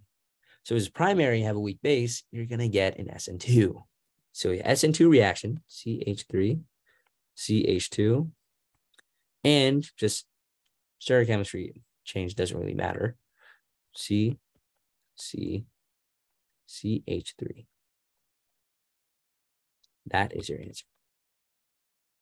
And again, it's cold temperatures, so you would promote substitution reaction. Now, this one's a little weird. This one's Diels-Alder. So we're going to redraw this, all right? So, I'll to redraw this here, like I did so. Oops. Ooh, there we go.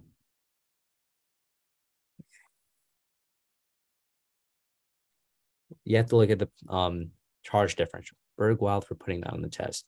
He put it on in previous exams. I think for my exam in the previous year, it actually was there. That was a recycled one. And I got it right. I'm pretty sure I guessed on it, but I did get it right. So you have to look at the charge differential. So if this oxygen is partially negative, that carbon is partially positive, partially negative, partially positive, right? And for this alkene, you have partially negative, partially positive, partially negative, partially positive. You're thinking, how the hell is that partially positive? Well, if you look at it, you have 3 carbon groups that are pulling electron density away. What's supposed to be negative? What is the double bonds around the same? Yeah, you can. Yeah. This little itty bitty bond, that is a sigma bond. You can rotate that in on itself. So now that I've matched up the charge differential, look at that. Negative or opposite charges attract. So you create that, ooh, so yummy, Diels-Alder reaction. Where, hold on, blow your mind. These 4 are these original 4. These 2 are these 2. And obviously your functional groups retain. You have to orient them in the right way. How do we get the partial charges on the reagent?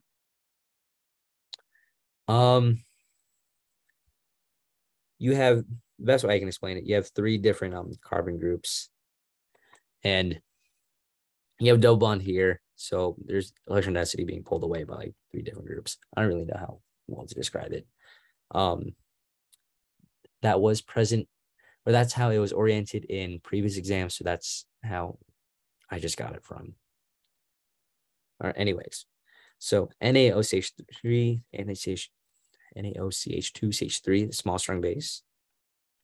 Hot temperature, we want to promote elimination. So elimination, E2, and a small strong base for a 1, 2, 3 secondary that prefers 8, 7. Now, how the hell do we do that? Well, let's draw the eclipse formation. CH3, CH3, Br and pH, they are all eclipsed. Essentially, everything here on this side is eclipsed on the same wing, and these are eclipsed on the same wing. So what I like to do is let me just rotate the entire thing, keeping everything changed. Let me rotate both groups and just keep them aligned with each other so that I get Br, pH, CH3, CH3, HH. I kept them all the same, all coupled with each other. Didn't change anything. And then now I just rotate this back one just a little bit. I rotate it. Br, H, CH3, pH, CH3, H. Okay, I eliminate these. A new double bond would be our butterfly invert, where those CH3s are the same, are on the same side. pH is up here, and H is right there. So you have something that is, oops. You have something that is erythro.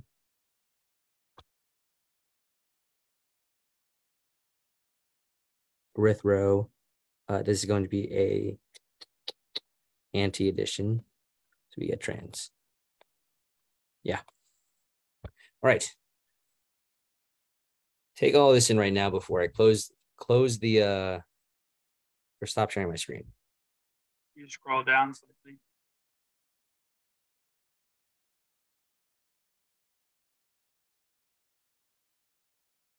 Can you scroll down, please?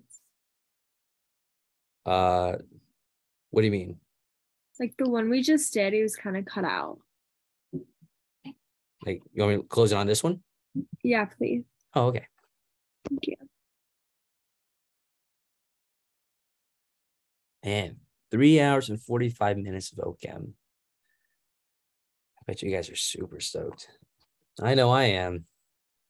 You just saved me like 10 hours of other studying with your 3 hours. I really appreciate you saying that, because I really appreciate you saying that.